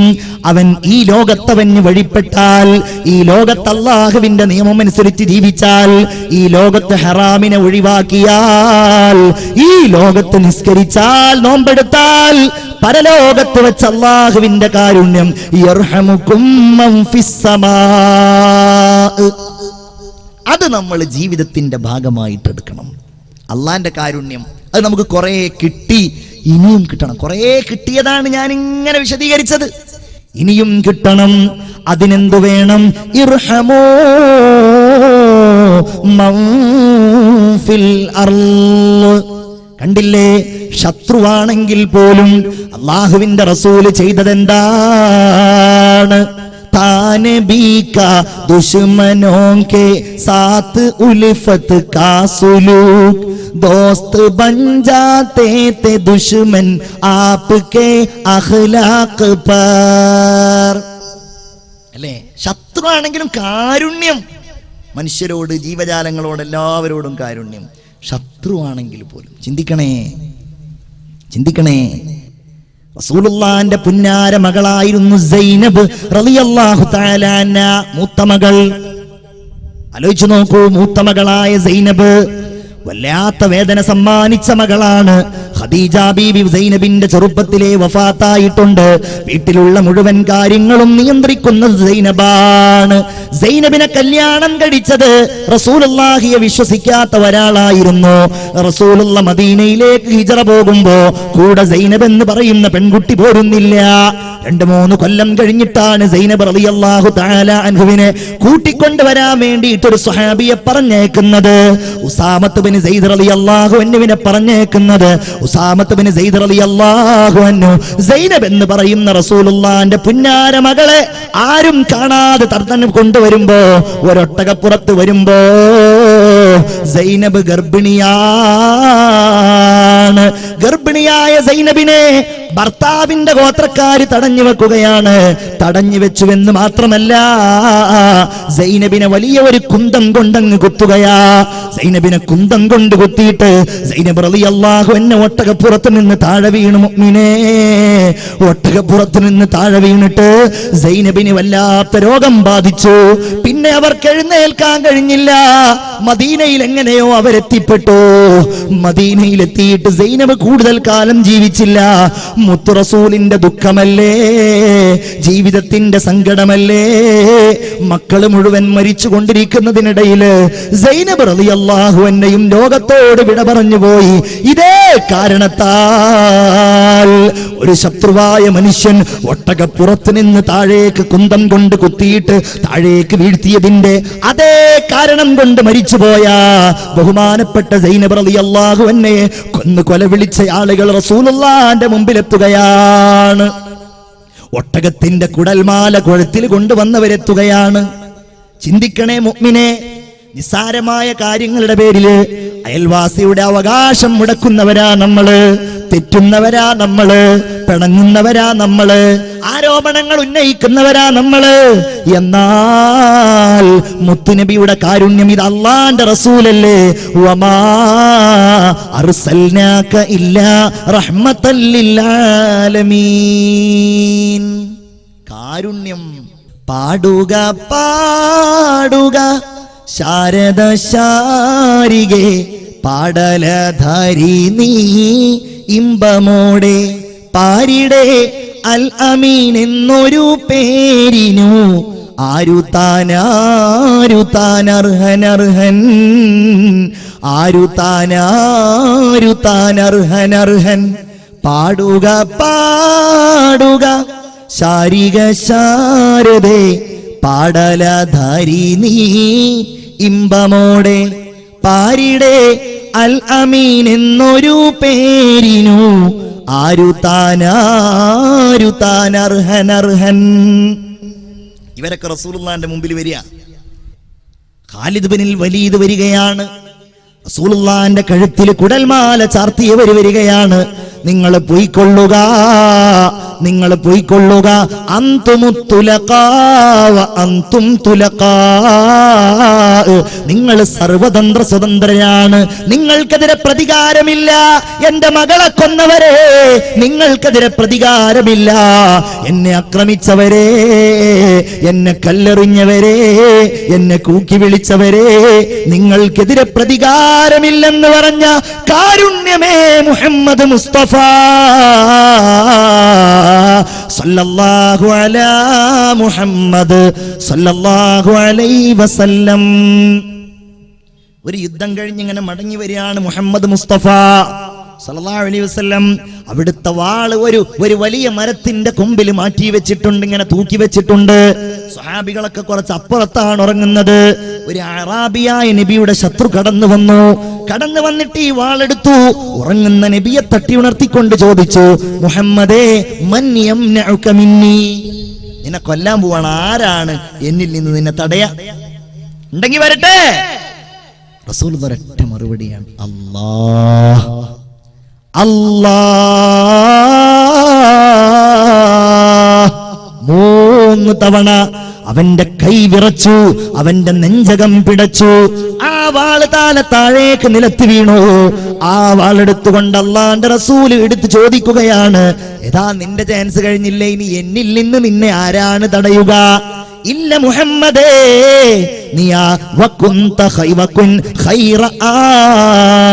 എന്നെ ഒന്നും ചെയ്യല്ലേ, നീ ആ വാളൊന്ന് നന്നായി പിടിക്ക്, എന്നെ ആക്രമിക്കല്ലേ. റസൂലുള്ള വാള് താഴ്ത്തിയിട്ട് പറഞ്ഞു, നിന്നെ ഞാൻ വെറുതെ വിടാം, പകരം നീ മുസ്ലിമാകണം. ഇയാൾക്ക് അപ്പോഴും വാശി, മുസ്ലിം ഒന്നും ആവൂല. പകരം ഒരു കാര്യം ചെയ്യാ, ഇനി ആരെങ്കിലും നിങ്ങൾക്കെതിരെ യുദ്ധം ചെയ്യുകയാണെങ്കിൽ അവരുടെ കൂടെ ഞാൻ ഉണ്ടാവൂല, ആ ഉറപ്പ് ഞാൻ തരാ. മതി, അയാളെ വിട്ടയച്ചല്ലോ, തന്നെ കൊല്ലാൻ വേണ്ടി വന്ന ശത്രുവിനെ സ്വതന്ത്രമാക്കി വിട്ടയച്ച മുഹമ്മദ് മുസ്തഫ സല്ലല്ലാഹു അലൈഹി വസല്ലം. സ്വഹാബികളും അങ്ങനെയാണ്. മുഹമ്മദുർ റസൂലുള്ളാഹ് വല്ലദീന മഅഹു അശിദ്ദാഉ അലൽ കുഫാർ. സ്വഹാബികളും അങ്ങനെയാണ്. റുഹമാഉ ബൈനഹും, പരസ്പരം കാരുണ്യമുള്ളവരാണ്. അല്ലേ? എന്താണ് ആ കാരുണ്യം പറഞ്ഞാ തീരുവോ? അല്ലേ? ഒരവസരത്തിൽ ഹബീബായ റസൂലുള്ളാഹി സ്വല്ലല്ലാഹു അലൈഹി വസല്ലമ തങ്ങളുടെ പള്ളിയിൽ ഒരതിഥി വരികയാണ്. ഒരു പാവപ്പെട്ട മനുഷ്യൻ. രാത്രിയാണ്. സ്വഹാബികളൊക്കെ പട്ടിണിപ്പാവങ്ങളാണ്. പട്ടിണിപ്പാവങ്ങളായ സ്വഹാബികളോട് ഇശാ നിസ്കാരം കഴിഞ്ഞ് അല്ലാഹുവിന്റെ റസൂൽ ചോദിക്കുകയാണ്, മൻ യുളീഫു ഹാദർ റജുൽ, ഈ മനുഷ്യനെ ഇന്ന് ആരാണ് വീട്ടിലേക്ക് കൊണ്ടുപോയിട്ടൊന്ന് സൽക്കരിക്കുക? ലോകമേ, ഇതൊക്കെ പഠിക്കണ്ടേ? സഹാബികൾ ആരും എഴുന്നേറ്റ് നിൽക്കുന്നില്ല. ഓൽക്ക് മടിയുണ്ടായത് കൊണ്ടല്ല, അവരുടെ വീട്ടിൽ ഒന്നുമില്ല. അതുകൊണ്ടാണ് അവർ ആ മനുഷ്യനെ കൊണ്ടുപോകാൻ മടിക്കുന്നത്. അങ്ങനെ രണ്ടാമത്തെ തവണ പറഞ്ഞു. മൂന്നാമത്തെ തവണ പറയുകയാണ്, ആരെങ്കിലും ഇയാളെ കൊണ്ടുപോയാൽ അൽമനു ലഹു ബിൽ ജന്ന, അയാൾക്ക് ഞാൻ സ്വർഗം തരാം. ഇതങ്ങ് കേട്ടപാടെ അതാ എഴുന്നേറ്റ് നിൽക്കുന്നു ബഹുമാനപ്പെട്ട ത്വൽഹ റളിയല്ലാഹു അൻഹു. അബൂ ത്വൽഹത്തുൽ അൻസാരി പറഞ്ഞു, നബിയേ, എന്റെ കൂടെ പറഞ്ഞേക്കുമോ? പറഞ്ഞയച്ചിട്ടാ അതിഥിയുമായി വീട്ടിലേക്ക് കടന്നു ചെല്ലുകയാണ്. നമ്മളൊന്നും അങ്ങനെ പറഞ്ഞിട്ട് തന്നെ ചെല്ലുകയാണെങ്കിൽ നമ്മുടെ ഭാര്യയുടെ മുഖം എങ്ങനെയായിരിക്കും എന്ന് ഞാൻ പറയുന്നില്ല. കാരണം അപ്പുറത്തിരുന്ന് വെറുതെ പ്രതിഷേധിക്കും. അത് പറയേണ്ട ആവശ്യമില്ല, അല്ലേ? ഒരു കട്ടൻ ചായ ഉണ്ടാക്കി കൊടുത്താൽ മതി. എന്നാലും അതിഥി വരുമ്പോ നമ്മളുടെയൊക്കെ സമീപനം എങ്ങനെയാണ്? ഈ ഭാര്യ സ്വീകരിച്ചു. ഭക്ഷണമൊന്നുമില്ല. ഭാര്യ പറയുകയാണ്, അബൂ ത്വൽഹ എന്നവരെ, നമ്മുടെ കുട്ടികളുണ്ടല്ലോ, അവർക്കുള്ള ഏതാനും ചില ഭക്ഷണമല്ലാതെ നമ്മുടെ അടുക്കലൊന്നുമില്ല. ഞാനും നിങ്ങളും ഇന്ന് പട്ടിണിയാ. നമ്മുടെ കുട്ടികളുടെ ഭക്ഷണമല്ലാതെ ഒന്നും ഇന്നില്ല. അതുകൊണ്ട് ഞാനൊരു കാര്യം ചെയ്യാം. ആ പെണ്ണ് പറയുകയാണ്, ഉലാഇബു മഅസ്സിബിയാൻ, ആ കുട്ടികളുമായി ഞാൻ കളിച്ചുകൊള്ളാം. എന്നിട്ട് ആ കുട്ടികളെ ഞാൻ ഉറക്കിക്കൊള്ളാം. കുട്ടികൾ ഉറങ്ങിക്കഴിഞ്ഞാൽ നമുക്ക് ആ കുട്ടികളുടെ ഭക്ഷണം എടുത്തുകൊണ്ട് അതിഥിക്ക് കൊടുക്കാം. അതിഥി അതങ്ങ് കഴിക്കാൻ തുടങ്ങുമ്പോ ഞാൻ വിളക്ക് ഊതാം. വിളക്ക് ഊതിയിട്ട് അതിഥിയുടെ കൂടെ നിങ്ങൾ കഴിക്കുന്നുണ്ട് എന്ന് അഭിനയിച്ചാൽ മതി. കുട്ടികളെ ഉറക്കി. കുട്ടികൾക്കുള്ള പത്തിരി കൊണ്ടുവന്നു. ആ പത്തിരി അതാ അതിഥിയുടെ മുമ്പിൽ വെക്കുകയാണ്. അതിഥിയുടെ മുമ്പിൽ അങ്ങ് എത്തിയപ്പോഴേക്ക് വിളക്കൂതി. അബൂ ത്വൽഹ എന്ത് ചെയ്തെന്നറിയുമോ? ഞാൻ ഭക്ഷണം കഴിക്കുന്നുണ്ടെന്ന രീതിയിൽ വായ കൊണ്ടിങ്ങനെ അഭിനയിച്ചു. അതിഥിക്കൊരു പിളക്കും, അതിഥിക്ക് നല്ല ഒരു പായയും തലയിണയും കൊടുത്ത് കിടത്തി ഉണർത്തിക്കൊണ്ട്, കിടത്തി ഉറക്കിക്കൊണ്ട് പിറ്റേ ദിവസം സുബഹിക്ക് പള്ളിയിൽ പോയി. ജമാഅത്ത് കഴിഞ്ഞ് എല്ലാവരും പിരിയുമ്പോൾ അല്ലാഹുവിന്റെ റസൂൽ പറയുകയാണ്, സ്വഹാബികളെ നിങ്ങളിരിക്കണം. അതാ അബൂ ത്വൽഹയും ഭാര്യയും ഇന്നലെ ചെയ്ത പ്രവർത്തനമുണ്ടല്ലോ, ആകാശലോകത്തുള്ളവരെ സന്തോഷിപ്പിച്ചിരിക്കുന്നു. ഇന്നലെ എന്റെ അടുക്കലേക്ക് ജിബ്രീൽ വന്നിരിക്കുന്നു. അബൂ ത്വൽഹ, നിങ്ങളുടെ കാര്യം പറഞ്ഞുകൊണ്ട് എന്റെ അടുക്കലേക്ക് ഇന്നലെ ഖുർആൻ അവതീർണമായിരിക്കുന്നു. ചില ആളുകൾ ജനങ്ങൾക്കിടയിലുണ്ട് നബിയേ, അവരുടെ ഹൃദയത്തിൽ, അവരുടെ വയറ്റിൽ വേദനയുണ്ടെങ്കിലും, അവർക്ക് വിശപ്പുണ്ടെങ്കിലും, വയുസിറൂന അലാ അൻഫുസിഹിം, അത് പല രീതിയിലും വരാം. ഭ്രാന്തെന്ന രീതിയിൽ വരാം, ബുദ്ധിഭ്രമം വരാം, മതിഭ്രമം വരാം. നമ്മളൊക്കെ വലിയ ബുദ്ധിമാനികളായി ഇങ്ങനെ നടക്കുമ്പോ, നമ്മളിങ്ങനെ ഭ്രാന്തന്മാരെ കളിയാക്കുമ്പോ നമ്മൾ ആലോചിക്കണേ, നമ്മൾ അവരെ കളിയാക്കരുത്. അവർ സ്വർഗവാസികളായേക്കാം. അവർക്ക് തക്ലീഫില്ല, അവർക്ക് നിസ്കാരമില്ല. നമ്മൾ പലപ്പോഴും അത്തരം രോഗികളെയോ അവരുടെ കുടുംബങ്ങളെയോ സഹായിക്കാറില്ല. ക്യാൻസർ രോഗികളെ നമ്മൾ സഹായിക്കും, കിഡ്നി രോഗികളെ നമ്മൾ സഹായിക്കും. ബുദ്ധിയുമായി ബന്ധപ്പെട്ട് രോഗമനുഭവിക്കുന്ന ഭ്രാന്തന്മാരായ ആളുകളെ, അപ്രകാരം മാനസിക അസ്വസ്ഥതയുള്ള ആളുകളെ അവരെ ചികിത്സിക്കുക എന്നത് മാത്രമല്ല, അവരുടെ കുടുംബത്തിന് ആവശ്യമായ തണൽ നമ്മുടെ കാരുണ്യത്തിന്റെ ഭാഗമായി നമ്മൾ നൽകണം. അനിവാര്യമാണ്. രോഗങ്ങൾക്കെതിരെ നമ്മൾ അല്ലാഹുവോട് ദുആ ചെയ്യണം. അല്ലാഹു നൽകുന്നതാണ്. ഖുൽ ലൻ യുസീബനാ ഇല്ലാ മാ കതബല്ലാഹു ലനാ. അല്ലാഹു തരുന്നതാണ്. കിഡ്നി അല്ലാഹു തന്നതാണ്, അതിന്റെ രോഗവും അല്ലാഹു തന്നതാണ്. നമ്മൾ കണ്ണ് തുറക്കാതിരുന്നാൽ ഈസാ നബി അലൈഹിസ്സലാം പറയാറുണ്ടായിരുന്നു, നിങ്ങൾ കണ്ണ് തുറന്ന് അല്ലാഹുവിനോട് ദുആ ചെയ്യണം, എങ്കിലേ നിങ്ങൾക്ക് ചുറ്റുപാടുള്ള കഷ്ടപ്പാടുകളെ, അവശതകളെ കാണാൻ കഴിയുകയുള്ളൂ എന്ന് ബഹുമാനപ്പെട്ട സയ്യിദുനാ ഈസാ അലൈഹിസ്സലാം പറയുകയാണ്. നമ്മൾ കാരുണ്യം കാണിക്കുക, നമ്മൾ ഫണ്ട് പിരിക്കുക, നമ്മൾ പണം എടുക്കുക, നമ്മൾ നമ്മുടെ സദഖ ചെയ്യുക. നമ്മൾ സദഖ ചെയ്തിട്ട് അത് കിഡ്നി രോഗികളുടെ ഡയാലിസിസിന് വേണ്ടി കൊടുക്കുക. നമുക്കിടയിൽ എത്രയോ ആളുകൾ ഉണ്ടല്ലോ കിഡ്നിയുമായി ബന്ധപ്പെട്ട അസുഖമുള്ള ആളുകൾ. അല്ലാഹു നമ്മെ കാത്തുരക്ഷിക്കുമാറാവട്ടെ. പ്രിയപ്പെട്ടവരെ, അങ്ങനെ ഒരു രോഗം അങ്ങ് വന്നു കഴിഞ്ഞാൽ ആ രോഗം വന്ന ആളുകൾക്ക് മാത്രമല്ല, ആ മനുഷ്യന്റെ ഭാര്യക്ക്, ആ മനുഷ്യന്റെ മാതാപിതാക്കൾക്ക്, അവന്റെ ബന്ധുക്കൾക്ക് എല്ലാവർക്കും അതിന്റെ പ്രയാസമാണ്. എന്തൊരു ദുരിതമാണ്. എനിക്ക് വേണ്ടപ്പെട്ട ഒരാൾ കോഴിക്കോട് മെഡിക്കൽ കോളേജിൽ കിഡ്നിക്ക് രോഗമാണെന്ന് പറഞ്ഞുകൊണ്ട് ഞാൻ അദ്ദേഹത്തെ സന്ദർശിക്കാൻ വേണ്ടിയിട്ട് അവിടുത്തെ നെഫ്രോളജി വാർഡിൽ പോയപ്പോ എന്നോടാൻ പോയ ആ ചെറുപ്പക്കാരൻ പറയുകയാണ്, ദേ കണ്ടില്ലേ കിടക്കുന്നു ഒരാൾ, അയാൾ മരണത്തെ കാത്ത് കിടക്കുകയാണ്. അയാൾക്ക് ഭാര്യയില്ല, മക്കളില്ല, ബന്ധുക്കളില്ല, എല്ലാവരും ഉണ്ടായിരുന്നു.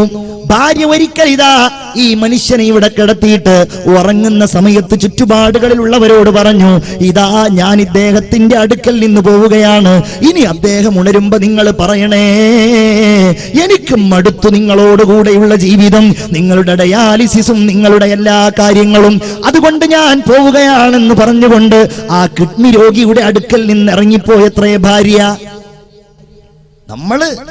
നമുക്കില്ല എന്ന് കരുതിയിട്ട് ഉള്ളവരെ കാണാതിരിക്കരുത്. അതാണ് ഇർഹമൂ മൻ ഫിൽ അർള്. നമുക്ക് തരാതിരിക്കാൻ, അതാണ് വേണ്ടത്. അല്ലാഹു തരാതിരിക്കാൻ. പടച്ചോൻ നമുക്ക് ഏതായാലും ആരോഗ്യവും ജീവനും ജന്മവും ഒക്കെ നൽകി. അതിനേക്കാൾ ഉപരിയായി ഈ ആരോഗ്യം അല്ലാഹു തആല അങ്ങ് നിലനിർത്താൻ നമ്മൾ നമുക്കിടയിലുള്ള രോഗികളെ സഹായിക്കുക. കണ്ണീരിന്റെ നനവാണ്, ആർദ്രതയാണ്, അല്ലേ? എന്റെ വളരെ വേണ്ടപ്പെട്ട ഒരു കൂട്ടുകാരൻ, ആ കൂട്ടുകാരൻ വളരെ മാന്യനാണ്, തരക്കേടില്ലാത്ത സാമ്പത്തിക ശേഷിയുള്ളവനാണ്. അവന്റെ പിതാവിന് കിഡ്നിയുടെ അസുഖമാണ്.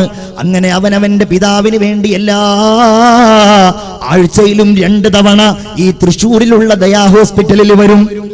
കുറച്ചു മുൻപ് അങ്ങനെ വന്ന് ഓരോ ആഴ്ചയിലും 2000-ഉം 3000-ഉം ഒക്കെ ചെലവാണ്. പുറമെ വണ്ടിക്കും ചെലവാണ്. അങ്ങനെ ഒരു ദിവസം അവൻ എന്നോട് പറഞ്ഞു, എടാ ഇവിടെ നമ്മൾ നിന്നിട്ട് കാര്യമില്ല, ഞാൻ ഗൾഫിൽ പോവുകയാണ്. അങ്ങനെ ഗൾഫിൽ പോയി വർഷങ്ങളോളം അവൻ ആഴ്ചയിലും മാസങ്ങളിലും പണമയച്ചു. എന്നെ വിളിച്ചിട്ട് പറയും, ഉപ്പാന്റെ അസുഖം കാരണം ഞാൻ വേറെ ഒന്നും ആലോചിക്കുന്നില്ല, ഞാൻ നാട്ടിനെ കുറിച്ച് ആലോചിക്കുന്നില്ല, ഞാൻ ഇവിടെ തന്നെ അങ്ങ് കൂടുകയാണ്, ഉപ്പാക്ക് പണമില്ലല്ലോ. പലപ്പോഴും എനിക്ക് വലിയ വേദന തോന്നും. എനിക്ക് ജിദ്ദയിൽ പോകാൻ അവസരമുണ്ടായപ്പോ ഞാൻ അവന്റെ അടുക്കൽ പോയപ്പോ അവൻ കണ്ണീരോടുകൂടെ ഉപ്പാന്റെ അസുഖത്തെ കുറിച്ച് പറഞ്ഞു. അവൻ എന്നോട് പറഞ്ഞു, എനിക്ക് വേദനയില്ല, എനിക്ക് സങ്കടമില്ല, ഇതെന്റെ ഒരു വിധിയാണെന്ന് ഞാൻ കരുതുന്നു. അങ്ങനെ കുറെ കാലം കഴിഞ്ഞിട്ട് ഒരു ദിവസം അതാ എന്റെ നാട്ടിലൊരു ഇതുപോലൊരു ഫംഗ്ഷൻ ഉണ്ടായി. രോഗികളായ ആളുകൾക്ക് ചികിത്സാ സഹായമാണ്. അതിൽ പാവപ്പെട്ട ഞാൻ പങ്കെടുക്കുന്നുണ്ട്. അങ്ങനെ വേദിയിൽ ഞാൻ എത്തിയപ്പോ ചികിത്സയ്ക്ക് ഫണ്ട് ഏറ്റുവാങ്ങുന്ന, പൈസ ഏറ്റുവാങ്ങുന്ന രോഗികളുടെ മുഖത്തേക്ക് ഞാൻ നോക്കിയപ്പോ എന്റെ കണ്ണ് നിറഞ്ഞുപോയി. എന്റെ പിതാവിനെ പോലെ ഞാൻ കാണുന്ന പാവപ്പെട്ട ആ ചെറുപ്പക്കാരന്റെ, എന്റെ കൂട്ടുകാരന്റെ ഉപ്പയതാ തലയും താഴ്ത്തി മുന്നിലിരിക്കുകയാ. ആർക്കെങ്കിലും മോഹമുണ്ടാകുമോ പ്രിയപ്പെട്ടവരെ? രോഗമങ്ങ് വന്നാൽ, പണമങ്ങ് തീർന്നാൽ, ഭാര്യയുടെയും മക്കളുടെയും വല്ലാത്ത മുഖമങ്ങ് കണ്ടാൽ പിന്നെ എന്ത് മാന്യത, പിന്നെ എന്ത് സങ്കടം, പിന്നെ എന്ത് ദുഃഖം, പിന്നെ രോഗത്തിന്റെ രക്ഷയ്ക്ക് വേണ്ടി മരണം വരെ അങ്ങനെ കഴിഞ്ഞുകൂടുകയാണ്. നമ്മൾ മനസ്സിൽ കാണേണ്ടത് നമ്മുടെ രൂപമാണ്, നമ്മുടെ പിതാവിന്റെ രൂപമാണ്, നമ്മുടെ മാതാവിന്റെ രൂപമാണ്. രോഗത്തെ നമ്മൾ വല്ലാത്ത കാരുണ്യം ചെയ്യാനുള്ള, അല്ലേ? അതുകൊണ്ടാണ് നിങ്ങൾ തമ്മിലുള്ള ബാധ്യത.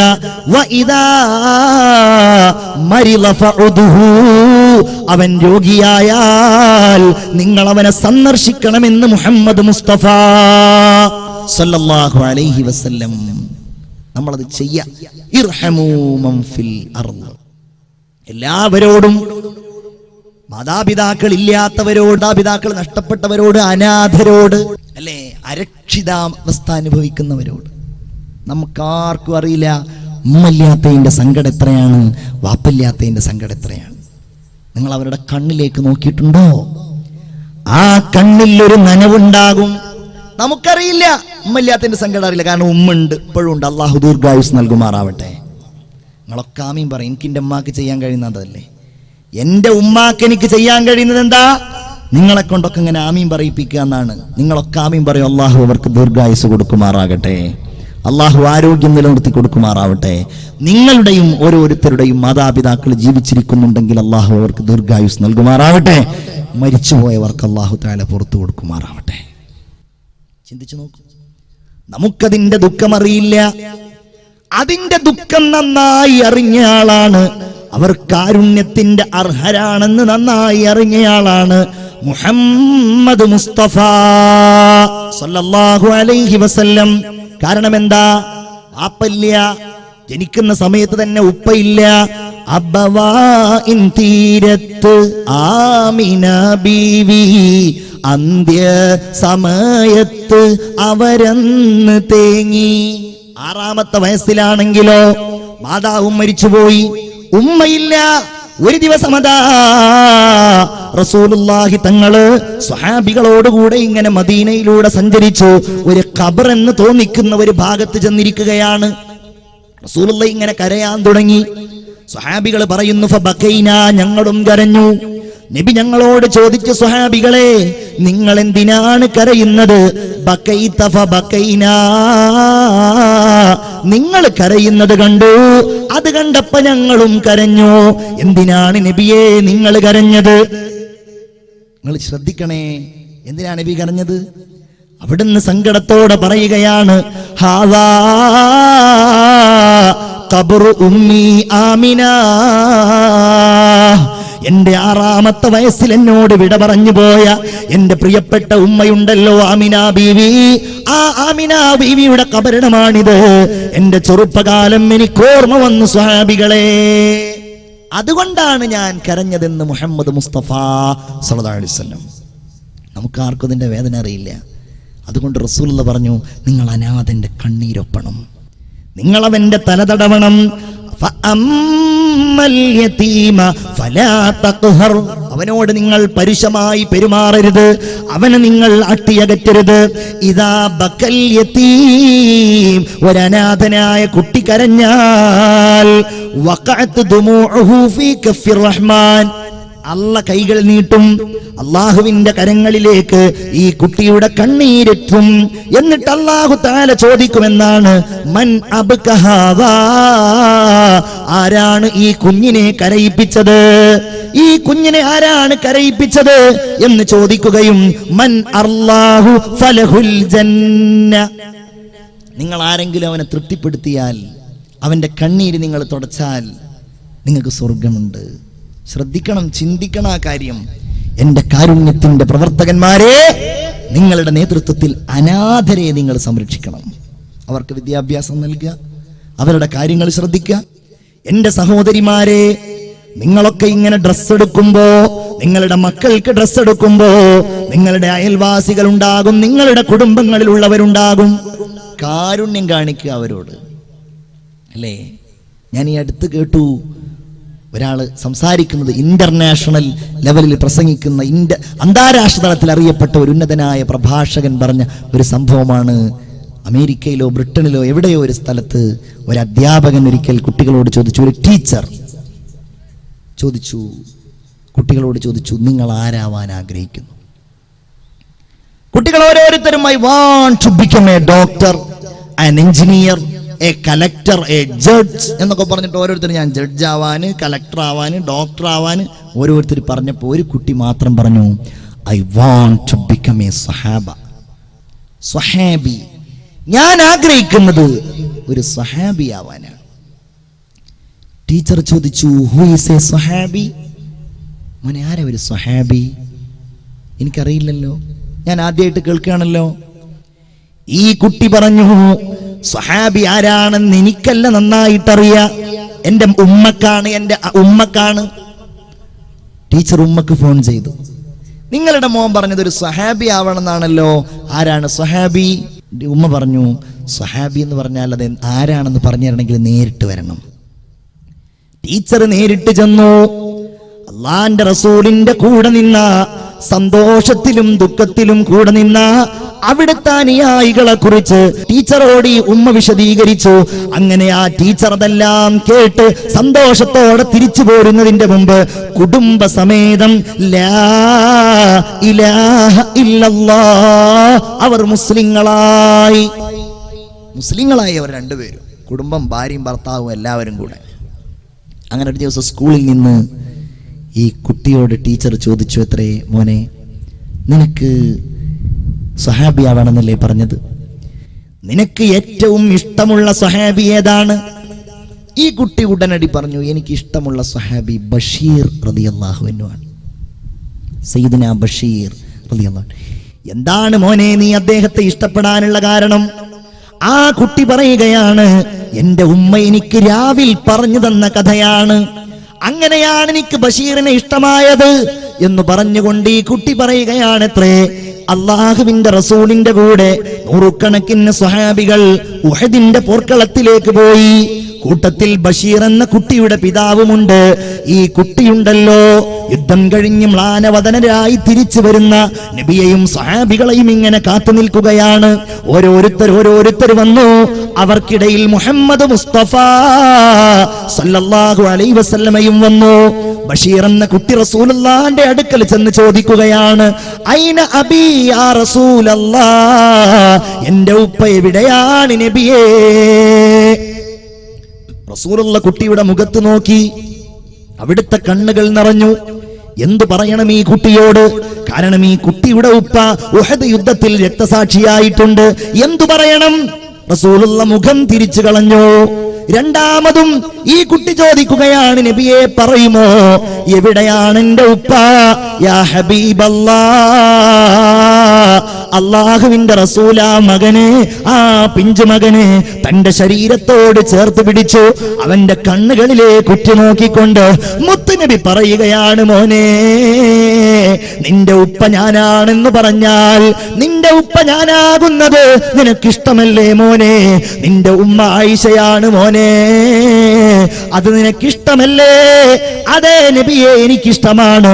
ഈ കുട്ടി തന്റെ ഉപ്പയെ മറന്നു, തന്റെ ഉമ്മയെ മറന്നു, തന്റെ എല്ലാം മറന്നുകൊണ്ട് റസൂലുള്ളാഹിന്റെ അടുക്കൽ നിന്ന് മദീനയുടെ തെരുവിലേക്ക് ഇറങ്ങുകയാണ്. ഓരോ വീടുകളുടെയും വാതിലിൽ മുട്ടി വിളിച്ചുകൊണ്ട് ഈ പിഞ്ചുബാലൻ പറയുകയാണ്, അറിഞ്ഞില്ലേ എന്റെ ഉപ്പ നബിയാണ്, എന്റെ ഉപ്പ ഹബീബായ മുഹമ്മദ് നബിയാ. നിങ്ങൾ അറിഞ്ഞില്ലേ മദീന നിവാസികളെ എന്ന്? മദീനയിലൂടെ ഈ കുട്ടി വിളിച്ചു പറഞ്ഞു നടന്നു എന്ന് ആ പിഞ്ചുബാലൻ പറഞ്ഞു കൊടുക്കുകയാണ്. അതുകൊണ്ടാണ് എനിക്ക് ബഷീർ റളിയല്ലാഹു ഇഷ്ടമായത്. ഉപ്പായപ്പോലും അല്ലാഹുവിന്റെ റസൂലിന്റെ മുമ്പിൽ മറന്നു. എന്ത് കാരണം? റസൂലുള്ളാഹി അങ്ങനെയാണ്.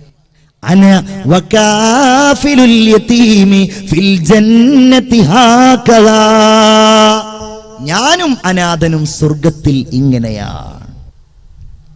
ഒന്ന് രണ്ട് കാര്യങ്ങൾ. അനാഥ, അത് പറഞ്ഞാൽ തീരൂല. അവരോട് നമ്മൾ പലപ്പോഴും വൈകാരികമായി പ്രതികരിക്കാറില്ല. നമ്മളുടെ സ്നേഹവും കാരുണ്യവും അല്ലേ, അവൻ്റെ ആ കണ്ണുനീർ, അതാണ് കാരുണ്യമാണ് കരണീയം എന്നുള്ള വിഷയം കൊണ്ട് നമ്മൾ ഉദ്ദേശിച്ചത്.